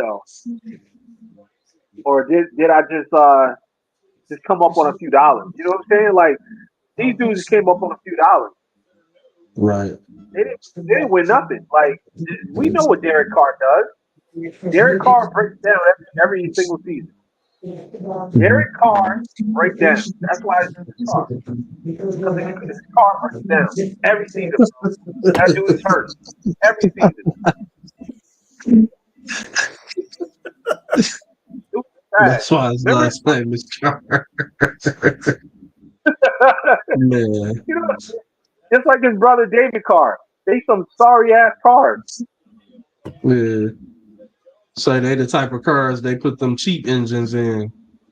So like, you don't want one of them, you gotta stay away from them. You be on the side of the highway. And they like the first generation Kias. Remember those? Remember when Kia first came out? Yeah. Man. Those are the type of cars they are, man. Yo, they trash, bro. They can get you to point A to point B, but damn it, they can't keep doing it every single night. So it's like, you gotta blow this team up. And to be honest, like I said, when you have lost the locker room, the coach gotta go. Yeah. And that David Olave thing was crazy. Like Chris Olave. Chris Olave, I'm sorry. Chris Olave thing was crazy. Like they just lost faith in him. And now he's hurt again. Now he's hurt again. Probably because of Derek Carr. He probably got his That's blown up. what Michael Thomas said. That's what he was like basically saying, that he felt like Derek Carr threw a bad ball that got him rocked. Yep, every time he did that. Remember, he did that to Devontae Adams. Yeah. Him and Garoppolo was trying to get him blown up out there. Yeah, Quarterback. it's just like it's something that's in the air out there. They're just in a bad way. Like that's why I said they just need to go ahead and move the team out of Alabama, man. So now I do have a slew of NFL topics left, but we gotta transition. Actually, one more quick. The Commanders yesterday, they snuck by and beat the Giants. They're 7-2. I've read that players want to be traded there. What are your thoughts? What are your thoughts on their play against the Giants? And on thoughts on players actually wanting to be traded there?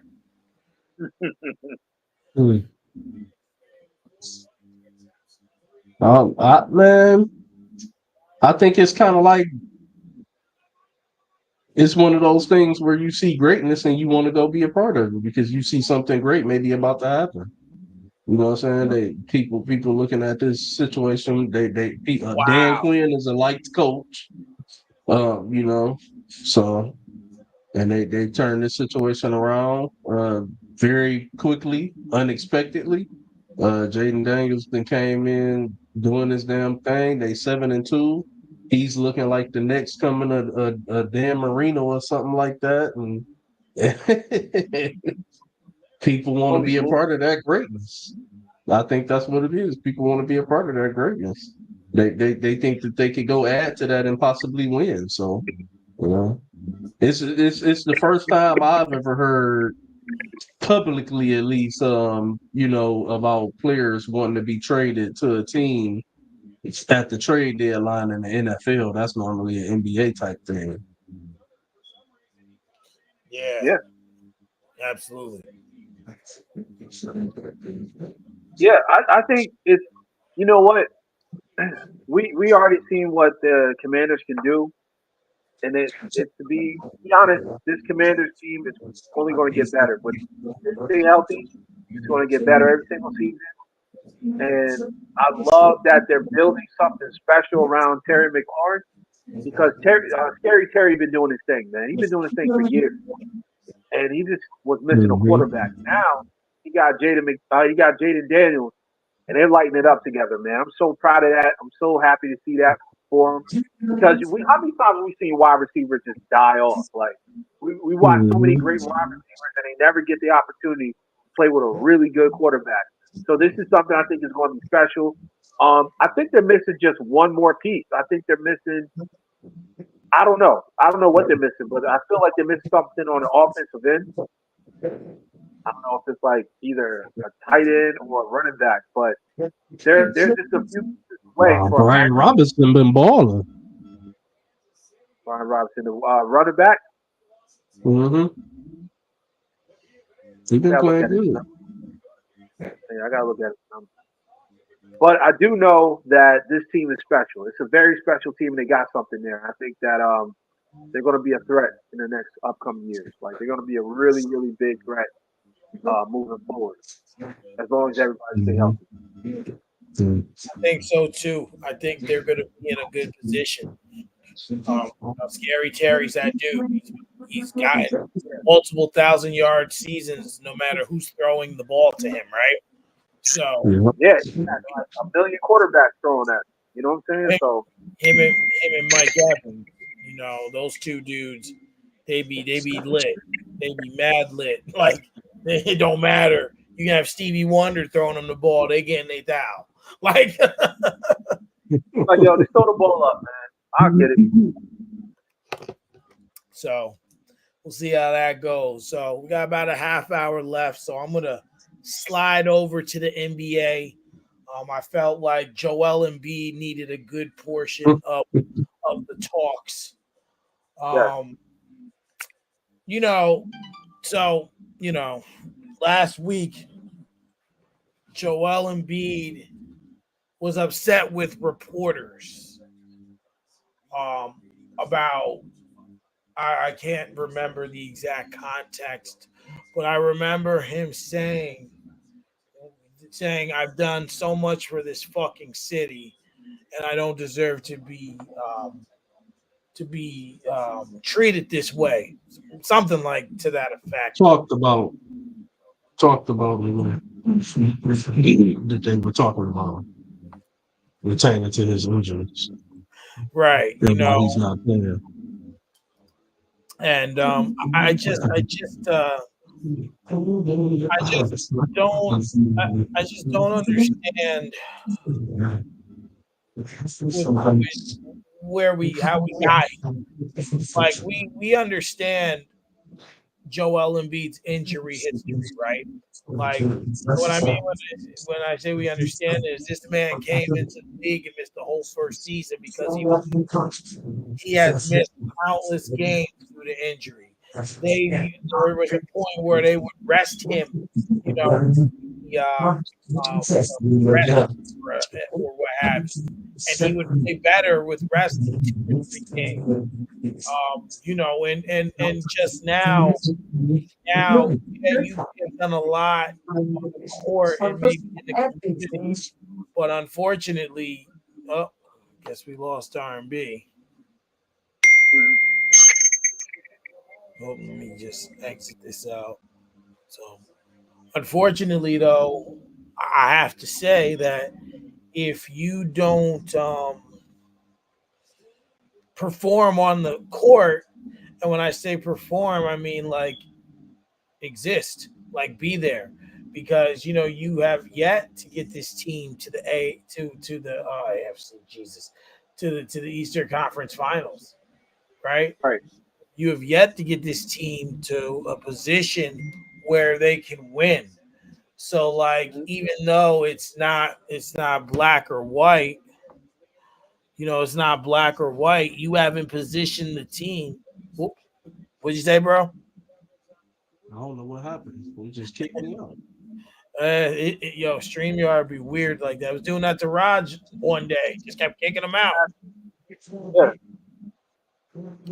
So my whole thing is, I think they're looking at it as like that Embiid hasn't positioned them to win a championship. Right. Because let's be honest, you being there and playing in the city all those years, and even if you do community work, it ain't enough because now everyone's contingent on championships.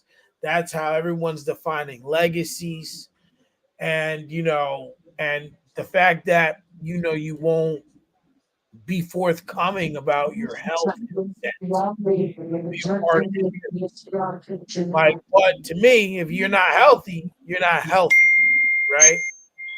Like, I mean, if you can't, if you physically are incapable of on the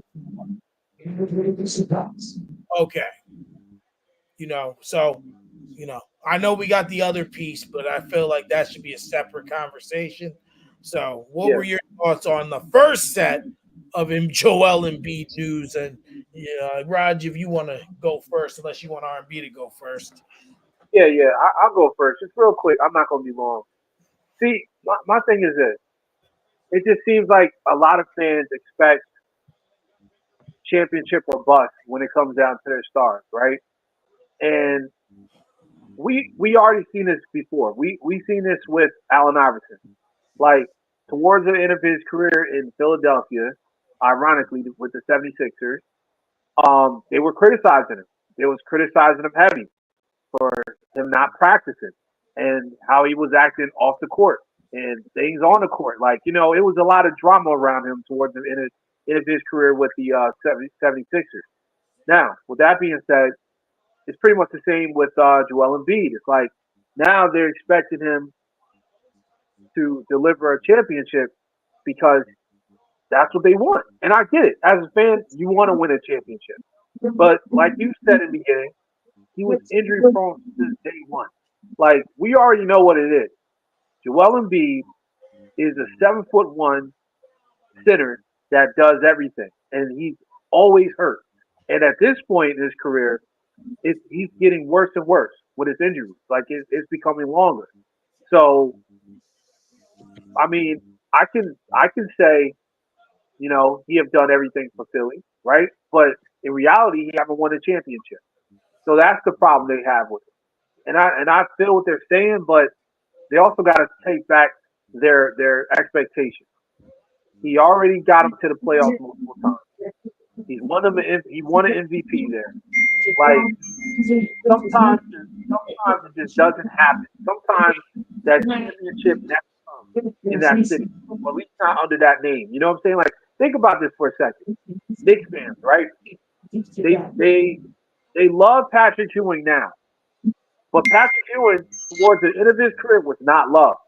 Like the Knicks fans used to go off. I used to hear so much bad stuff about Patrick Ewing towards the end of his career with the Knicks, and it was because he pretty much was in the Joel Embiid territory. He was hurt, couldn't play, and there was no reason why they didn't have a championship. So what I'm saying is, I feel like the fans are expecting more than what they can get, and that's the dissension. And Joel Embiid on his way out. He's going to find a way to get him going somewhere else. Okay, Yeah, let's I that. see it. I see it coming to an end in Philly as well, man. I agree with Raj. Damn near I'd be short like every sentiment that he spoke. Like I agree with. Like I think, and it's funny. I hadn't even thought about the parallels between him and Allen Iverson in this way. You know what I'm saying? Of course, AI didn't come in getting hurt or nothing like that, but like after a while in their careers, AI had a lot of injuries where he wasn't practicing because of those injuries, and Joel, he got injuries where he not playing because of those injuries, and we think it, for for all we know, it's legit from what we being told. He's always been injury prone. We don't have no reason to think that he's deceiving or just being a lazy star, or what, however you want to look at it. We have no reason to think that. It's just that it's unfortunate. He's a great talent, but when you have that big of a body, sometimes those big bodies break down very fast and very young because he's still young. But it's just the card he dealt, and I kind of feel sorry for him. But I think in reference of what he meant when he said all I've done for this city. I think he's talking about as far as putting his body on the line because he has played injured in the playoffs to try to deliver for them, and so I kind of agree with him there, and I understand where he's coming from. Sometimes you just look for a little grace when you've done all you can, you know. And one thing I want to add is Go real ahead. quick, very quick. I think it's also the curse of being in a big market city. Like New York fans do it, Philly fans do it. There's other big market cities that like jump on their stars. Like it's kind of weird. You know what I'm saying? Like he almost lost his eye last season, like his vision. Mhm. Remember that? Remember he had the orbital Mhm. thing. I don't know. Bell's It looks like he palsy. had When he palsy. got smacked, right? He got Yeah, wasn't it like on a free elbow or something like that to the yeah. I think it was the temple? elbow to the or temple. Yeah, yeah, yeah. It was the temple. And he was like he had cerebral palsy for a long time, for like months. And he said it. He said he lost vision in his eye. But it's like, what more can you do? So I think it's because of the fan bases demand so much, and I just feel like they just got to just allow him to just be who he is and trust that he's doing the right thing for his health because his knees are messed up. He's not like sitting out like he just want to collect the check. He's really hurt. Not being like Kawhi. Kawhi's knees are shot too, bro. Oh no, I'm not saying they're not, but even when Kawhi be healthy, he be not healthy. Like like Kawhi, he no, Kawhi got Uncle Dennis in his ear. Uncle Dennis like, nah, it's time for you to sit out. well now it's Hey, led man, I ain't gonna let y'all sit up here and do Kawhi like that. He has well documented and severe knee injuries as well, man. He and got well arthritis. documented Shit, no, rest rest nights as well. On my top of man all that. playoffs and put off a hot run. He dropped 30 and said, "Nah, I'm good." Word like not feeling this playoff thing, you know. It's my thing. I'm go home. I'm taking my ball and going home. He dropped 30. Yo, he was vintage Kawhi during that time, man. I'll never forget. The Phoenix Suns were getting That's lit up. the It thing, was the bro. Suns, right? Whenever when he play, he still he still look like Kawhi. He still look like he can give you that work. You can't tell Yeah, me I mean, a dude like that with that level of talent that's been that fierce of a competitor. Like if he really was that much of a lazy, just don't want to do it, he could retire by now. He's made plenty money. He can yeah, retire. you're right. He's won championships and made money. The fact that he's still trying to do it shows you that he's trying. He got to be legitly hurt because he won't retire. He's still trying to do it. It's the same we saw from Grant Hill. It's the same we saw from Penny Hardaway. Like we're acting like we've never seen superstars like this before that have catastrophic injuries, and some of them don't look the same. Some of them only look the same when healthy, but just can't quite get healthy sometimes. Yeah, It's just more highlighted now because we have social media, yeah. I don't the think internet. Kawhi. I don't think Kawhi be faking. I think he just got like bad arthritic knees. Like he got arthritis in his knees, real bad. Yeah, I mean, you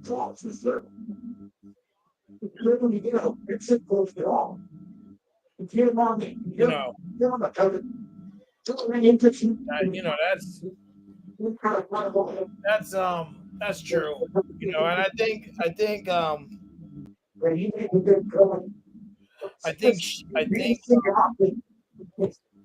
think that Joel Embiid, you know, maybe there is some emotion there. Maybe that's something I didn't look at.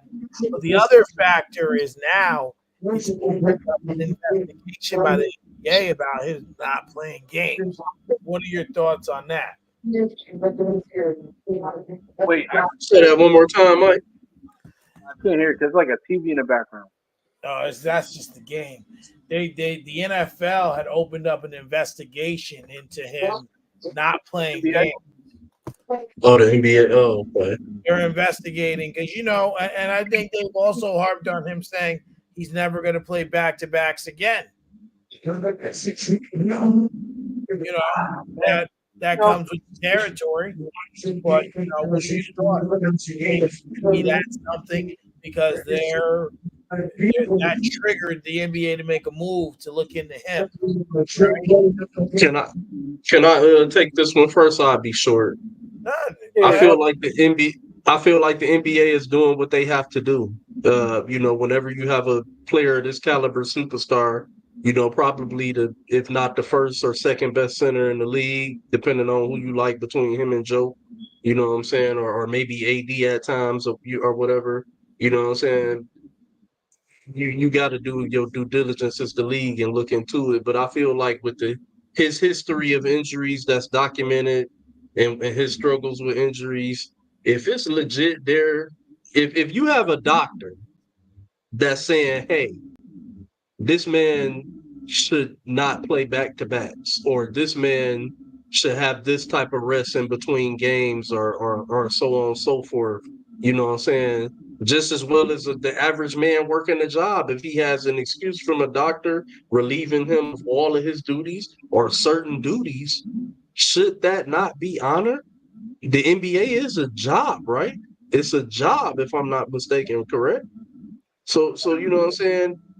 I know they got to do their due diligence, but you know what I'm saying? Maybe it's legit. Maybe it's legit.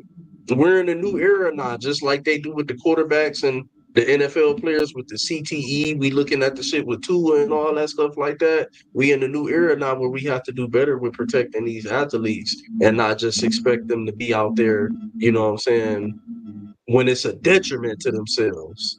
If it's some shit you can play through, it's some shit you can play through. But if it's going to be a detriment to your livelihood or your career, which is your livelihood, fuck it. Yeah, we're having another conversation. I do believe that when looking at this, I always say you got to make the best decision for you and your family. And I believe Joel Embiid did get married last season. Um, I and he don't got think a son. he has a son. Okay, Mhm. and obviously, I think Joel Embiid should take more of the Nikola Jokic approach and just like not care. Because let's be honest, Nikola Jokic, that dude really does not care. Like the dude won a championship and was not happy. Like like they told him he had a parade and he was like not happy. Like he just wanted to go to his horses. And I think that's the approach he needs. Talk to the media, but just don't care. Those reactions is what garners them to keep coming and harping on, right? They just keep trying to talk to you and get stuff out of you because at that point, you got to. And now you're No, and you just I hear you, Mike. keep the circle If I going. can interject, I hear you. But I think you was misinterpreting. I was only answering the question that you had asked as far as the NBA investigating. As far as his dealings with the media and the fans and stuff, like, yeah, I agree with you. It's nothing wrong with being a little transparent about certain things or whatever. Well, they go one and the same because I disagree. I think only because I don't think the NBA opens this investigation without the media triggering him. Let's just say he didn't say those comments I think they do. because I think they do. they're not investigating Ben Simmons. They're not investigating Kawhi Leonard. They're not investigating any other player. So why are you investigating him when those other two players I named are specifically known for missing games? Specifically, Paul George is another one you could throw in that mix. Yeah, but out of all of them, Embiid has been the most healthiest. Right, so I'm not really thinking on the fact that they're specifically investigating him. I'm just thinking of the fact that it's the NBA and that they got to do their due diligence. Right. So so you saying he's been the healthiest, he should be that makes the point that he should be least likely to be investigated, and those other three players should be. It maybe it's something with Philly. Maybe it's something that Philly didn't disclose that they have to investigate. Maybe Philly is something.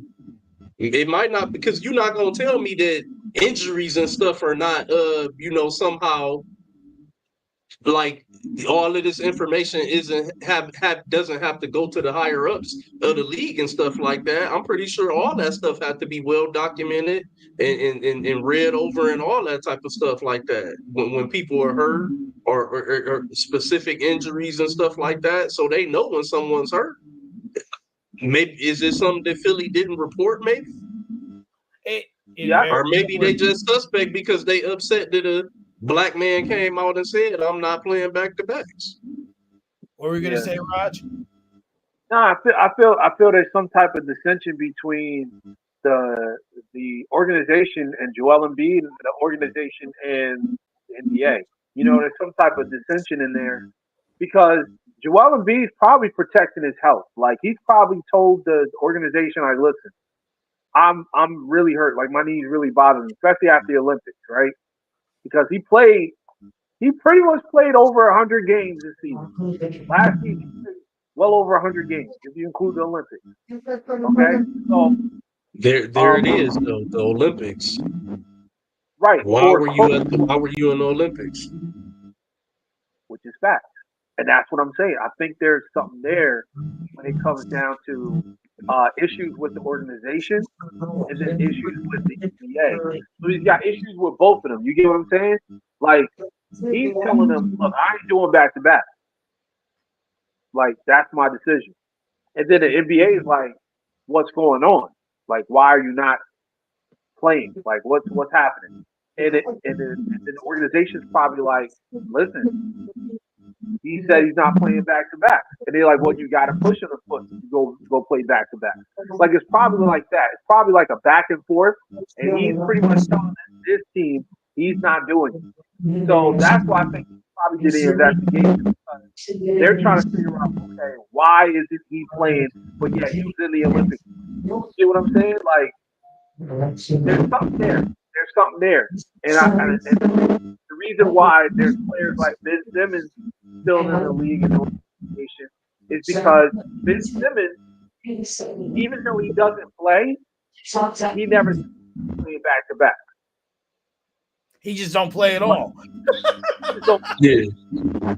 Ben Simmons, and that's what I'm saying. Yeah, and that's what I'm saying. You're making my point with Kawhi too. That's why I say Embiid's been the healthiest. Easy, they don't play at all. We ain't about to slide Kawhi in there. No, but it's true though. We ain't about to slide him in. He don't get no pass. No. You don't get a pass for tearing up your knee, but still done delivered 2 championships before. And 2 Finals MVPs. It's crazy. We never thought Toronto was gonna win a ring. That's crazy. But I say that to say, but I'm saying all this to say that Embiid is on his way out. I'm not going back to the original the original statement that I made. I feel like Joel Embiid is on his way out of Philly because I'm on the same page with Philly, and I You think sound they're sitting all. Huh? you sound real staticky now, muffled. For me, Yeah, you guys hear Yeah, I me? do hear some static. Like you might have something in your cord or something. yeah. Scoreless. Yeah, but I feel like there's issues with Joel Embiid with the organization. That's what I'm saying. I feel he's on his way out. That's a good point. That could be true.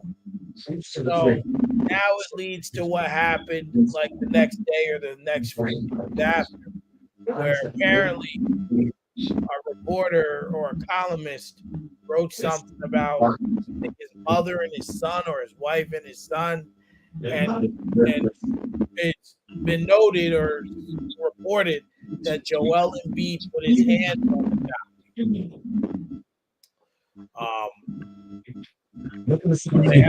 They had a confrontation of some sort. Well, if that's the case, is this still voices of the same tree, or is it a little different because they brought his family into the column in a way he might not have liked? Real quick pause interjection. We got some very bad distortion coming in from. I'm not sure which mic it's coming from, but we got very bad distortion. Am I the only one hearing that? Yeah, no, I hear it too. And it's making you be like I can barely hear what you're saying when you're talking. You're very distorted and choppy. It might be mine. Can you guys hear me? We can hear you. Yeah, I hear you. It might be mine. Can you hear me now? We can hear you. All right. All right. Okay. I think All right, there we go. all right. Sounds a little better. I was saying how it seemed like, from what I'm hearing, is that Joel Embiid, the columnist, wrote something about like his mother and or his son or his wife and his son, and I was asking, is that poisonous of the same tree, or is it on another level because it's personal? Maybe the way it was written he didn't like, and it got too personal for him. Anytime you write about somebody's family, it's always gonna be personal. Mm-hmm. He must have said something that wasn't to the liking of Joel Embiid, but I'll say this: if you man enough to write a column about somebody's personal family, then you better be able to back it up when you go stand in front of that man face to face. Yeah. Or don't write it. It's certain shit that I just, me as a person, I'm sorry, I just don't give a fuck about. Like, if I was the commissioner of the NBA, I wouldn't even give a fuck about this story. That's what I'm saying. Like, unless it was something egregious. I'm not saying it would just be free for all or some shit like that, but like, if you man enough to write it, then you better be man enough to deal with it when you see a person face to face. Mm-hmm. Because you're gonna get a reaction, right? Like Sure. like just kind of like homie that I was telling you about off camera, right? I was talking to Raj, I was telling R&B before you came in about this guy who I was like cool with, and but he's like a troll, right? That's like his thing.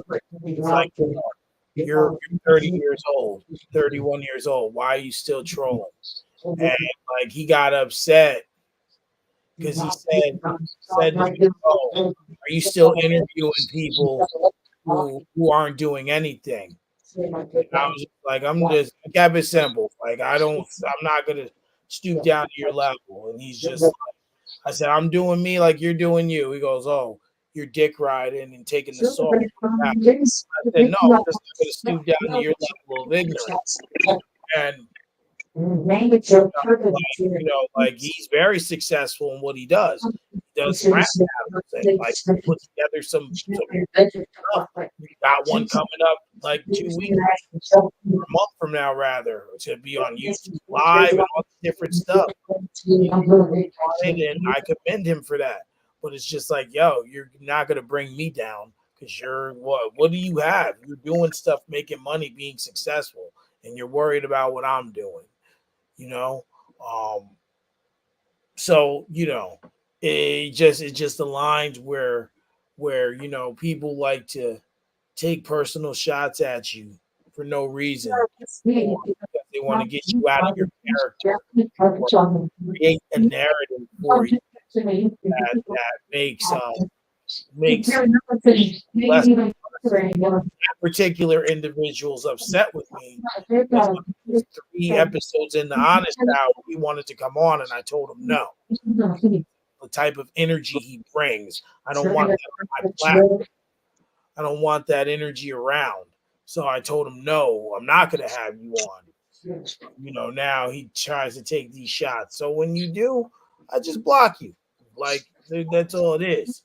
But I say that to say it's the same, in a sense, it's the same thing. Like they're trying to find a way to bring me down, make less of less of an individual, and that's not right, and it's not cool. Because like the R&B point talk about someone's family, it's gonna be personal. I have a situation that I've seen it right through where families getting involved and things are being said first, and then now like it's getting personal for no and it's gonna be it's personal when it's especially if it's your wife, your kids, personal. So I don't think they should, because now what's going to happen is on top of everything, it's drawing him away from basketball, right? And Right. both of your points, wow, he just walked. So to both of your points, his days in Philly are done. His days Yeah. in Philly, they're done. It's over. It's a wrap. There's no easy way around it. Maybe he'll make it through this season, but it's a done deal. There's no ands, ifs, or buts about it, Yeah. and it's unfortunate.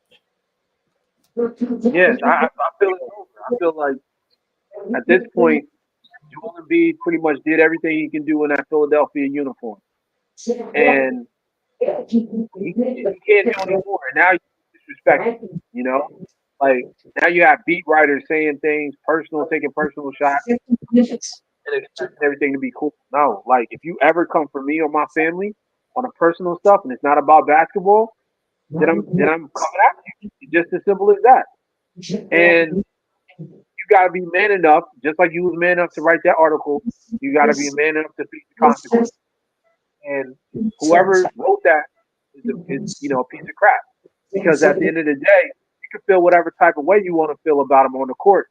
Don't mention a man's family. Like that's something you don't do. And I just feel like the disrespect is at an all time high over there in Philly. So we'll see what happens, but I don't feel he's going to be there long. I feel like this is probably the last season. They probably could before the trade deadline, by the way, too, because I feel like with these injuries, stuff like that, they're probably going to try to find a way to get him moved on before it gets worse. That's true. That's true. We're going to see what happens with it. The last thing I want to talk about, just about, is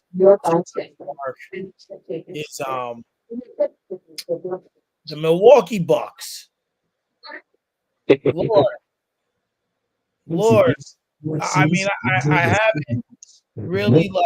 I'm watching basketball. I'm like looking at it, but I'm not even gonna hold you. Like I don't even like pay real attention till like the NFL's over, if that makes sense, right? So, but one thing for sure is they're bad. For Damian Lillard to score 41 points, make 10 3-pointers, and Giannis to score 34 points and still lose it. That's an issue. That's a problem. That's a big problem. I seen something the other day where Adrian Griffin's record as coach in the time he was there is better than Doc Rivers' record now. And that's all together. What is wrong with this team? What do they need to do to try and right this ship? And do they need to start over? I mean, call it what it is. Yeah, with Doc Rivers being a coach, I think you need to go ahead and blow the team up. We already know how this ends. Like we watched this movie at least 5 times. We watched this movie with with the Celtics. We watched this movie with the Clippers multiple times, and now we're watching with the Bucks. And I'm being real with you. Dame and Giannis do not fit. We've been saying this is going to be the dynamic.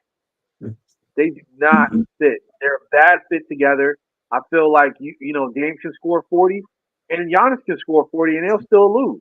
They'll find a way to lose because they just don't mesh together. And now, with the rumors swirling, yeah, Giannis don't want to be there. So for a starter want to play on the team, he's sitting out with these knick-knack injuries or whatever. It's time to move on. It's literally time to move on and blow this team up. They already won a championship for this organization, so it's nothing more they can do.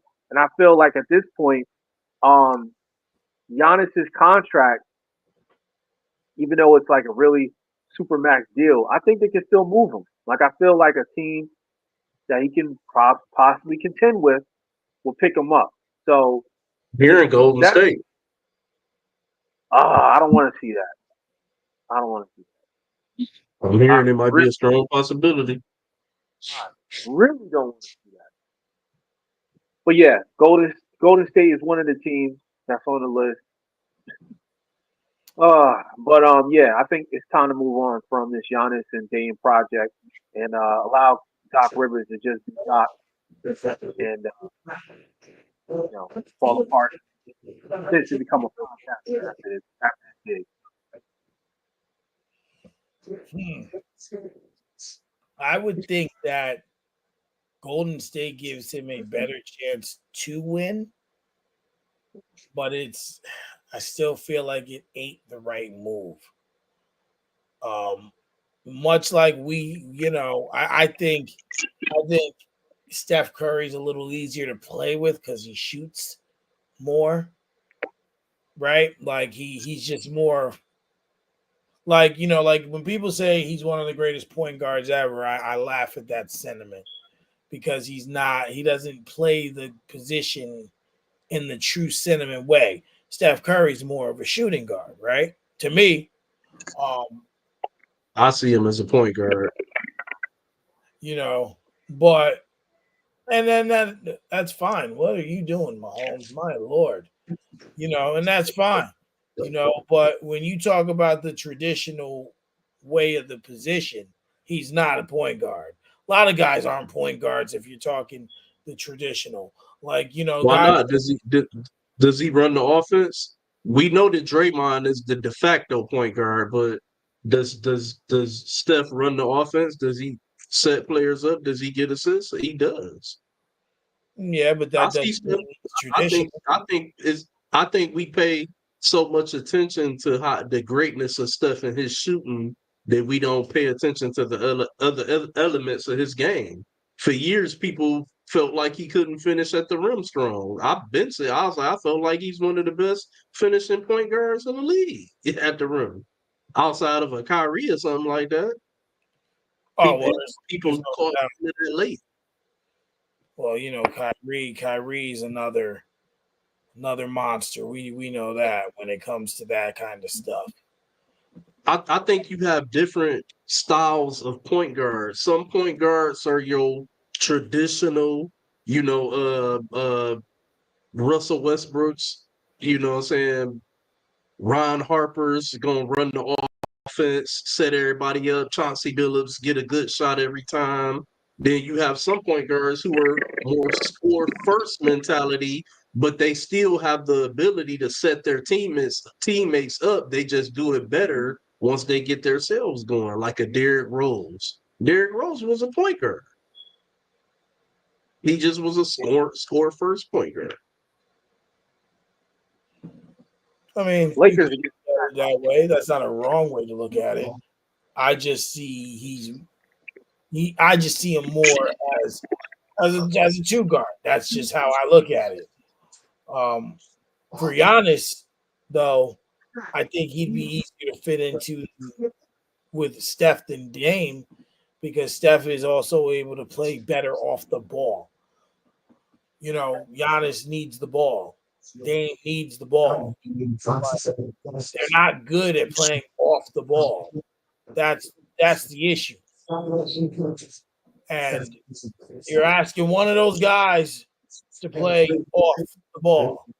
It could fit between Dame and Giannis. They just not doing it right. The right coach need to be there, and I don't think it's Doc Rivers. Well, You listen, could win a championship with Dame and Giannis.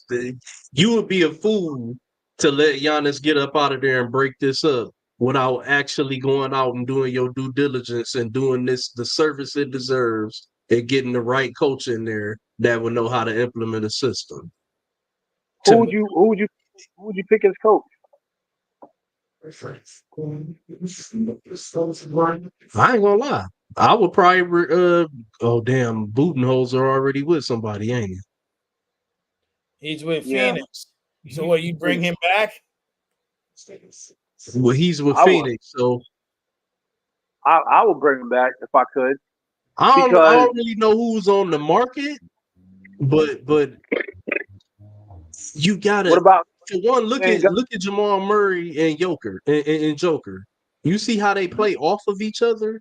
That's Yeah. what Dame and Giannis have to do. They both have to have the ball too, but they play off of each other having the ball, and it gets everybody else going, and they still get theirs.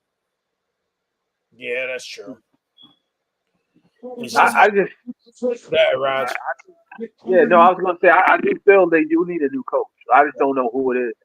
I'm I not. I've don't know never who's been a on the market. yeah. You know me, Mike. I'm not never. I was never a fan of Doc. Um, and it's like right now we're starting to see this whole thing fall apart because they're not well coached and they don't have enough depth when it comes down to their bench. Just not enough. And I feel like Giannis is getting fed up with this because he's wasting his year. He should have been had like a superstar next to him.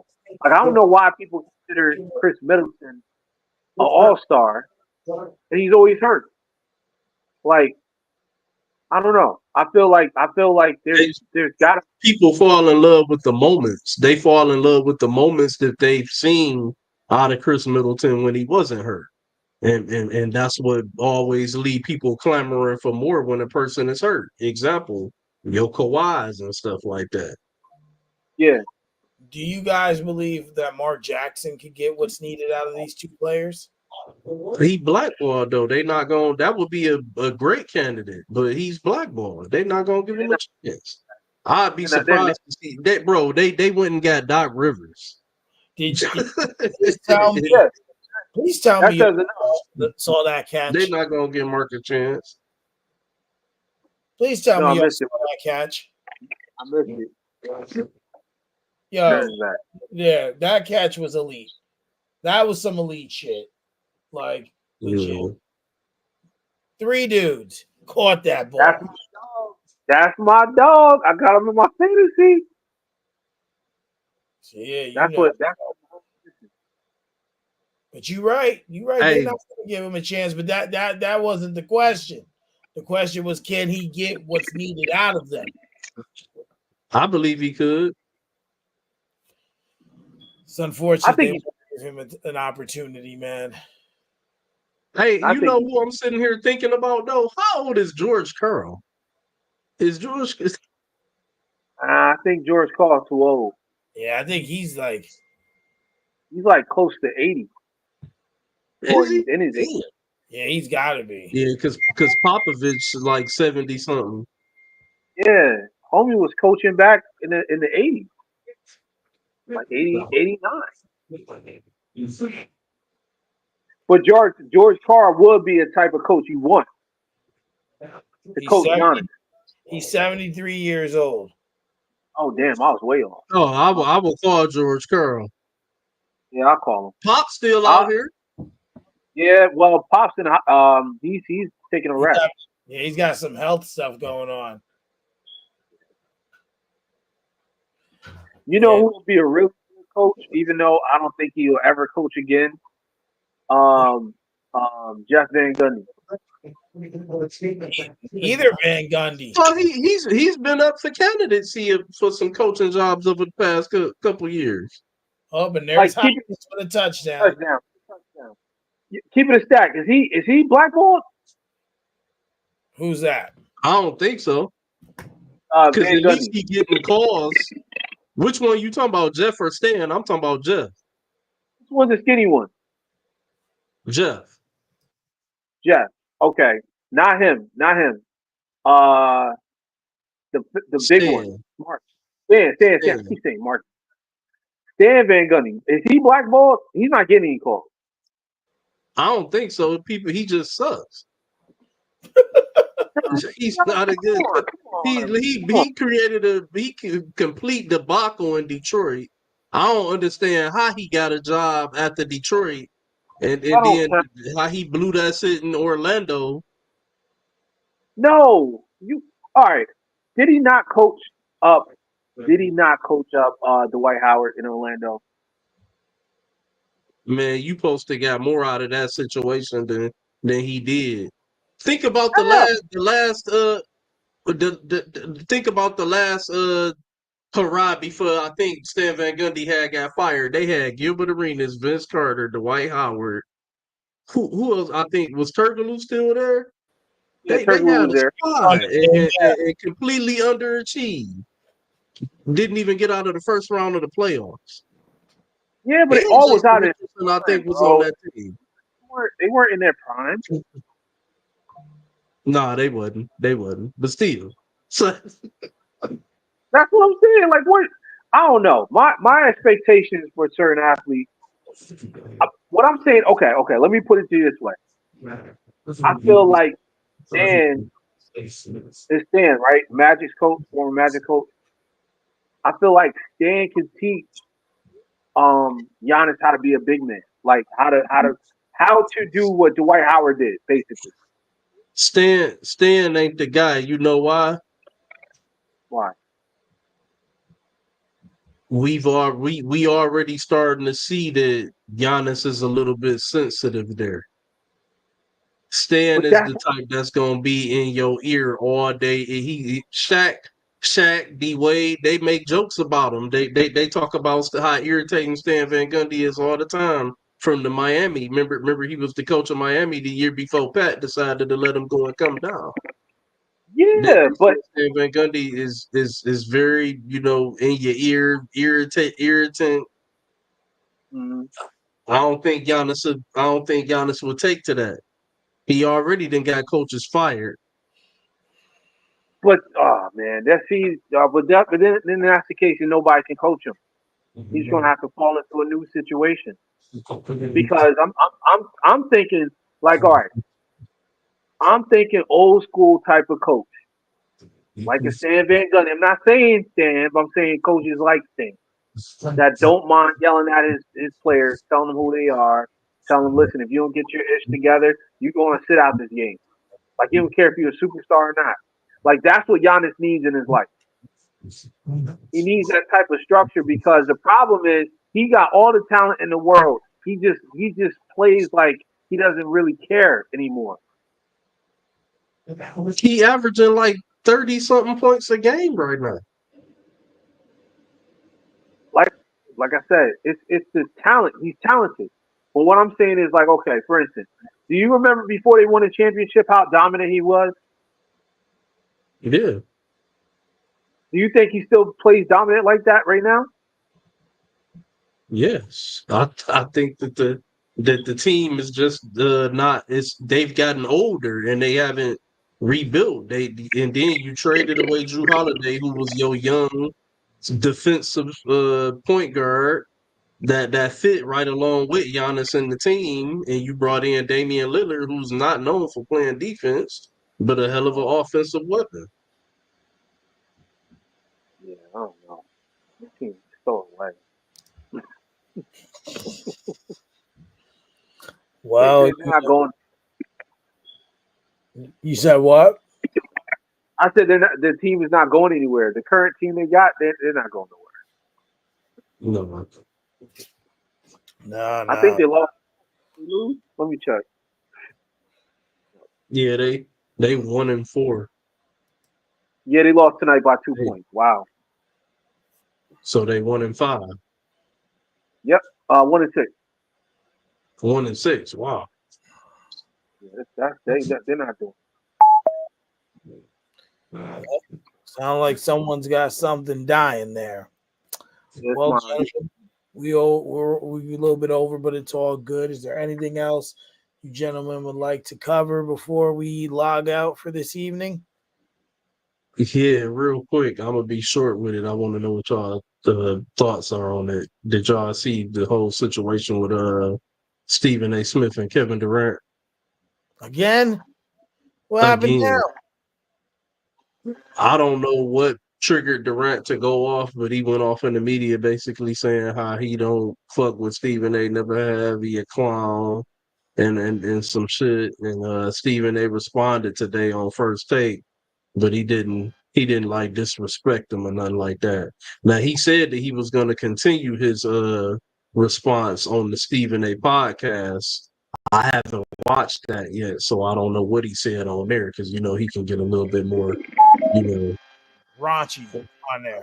raunchy with the language. So I might check it out just to see, what his response was. But yeah, like something happened. I guess Kevin Durant got in his feelings about something Listen, per usual. I'm going to say this, and everyone knows how I feel about Kevin Durant. Phenomenal scorer, phenomenal talent, biggest bitch in NBA history. That's how I'm going to just put it out there. Now, people have their ideas about, and that's fine. People have their reservations about him or about anyone else. Nick Wright, Skip Bayless when he was there. I can't stand Nick Wright. Why is That Taylor Swift on fucking my Ron fucking sexual. screen? Fuck her, fucking Taylor Swift. But oh yeah, Nick Wright, he's a moron, complete moron. Like he's like Skip Bayless the second. I think we done lost Raj, but I say that. Oh, I guess I lost everybody. Okay. Well, to anyone who's there watching, thank you for another episode. I'm gonna tune this out. Me and my co-host will be back next week. Got some other stuff cooking up as well. And we're gonna go from there. Peace.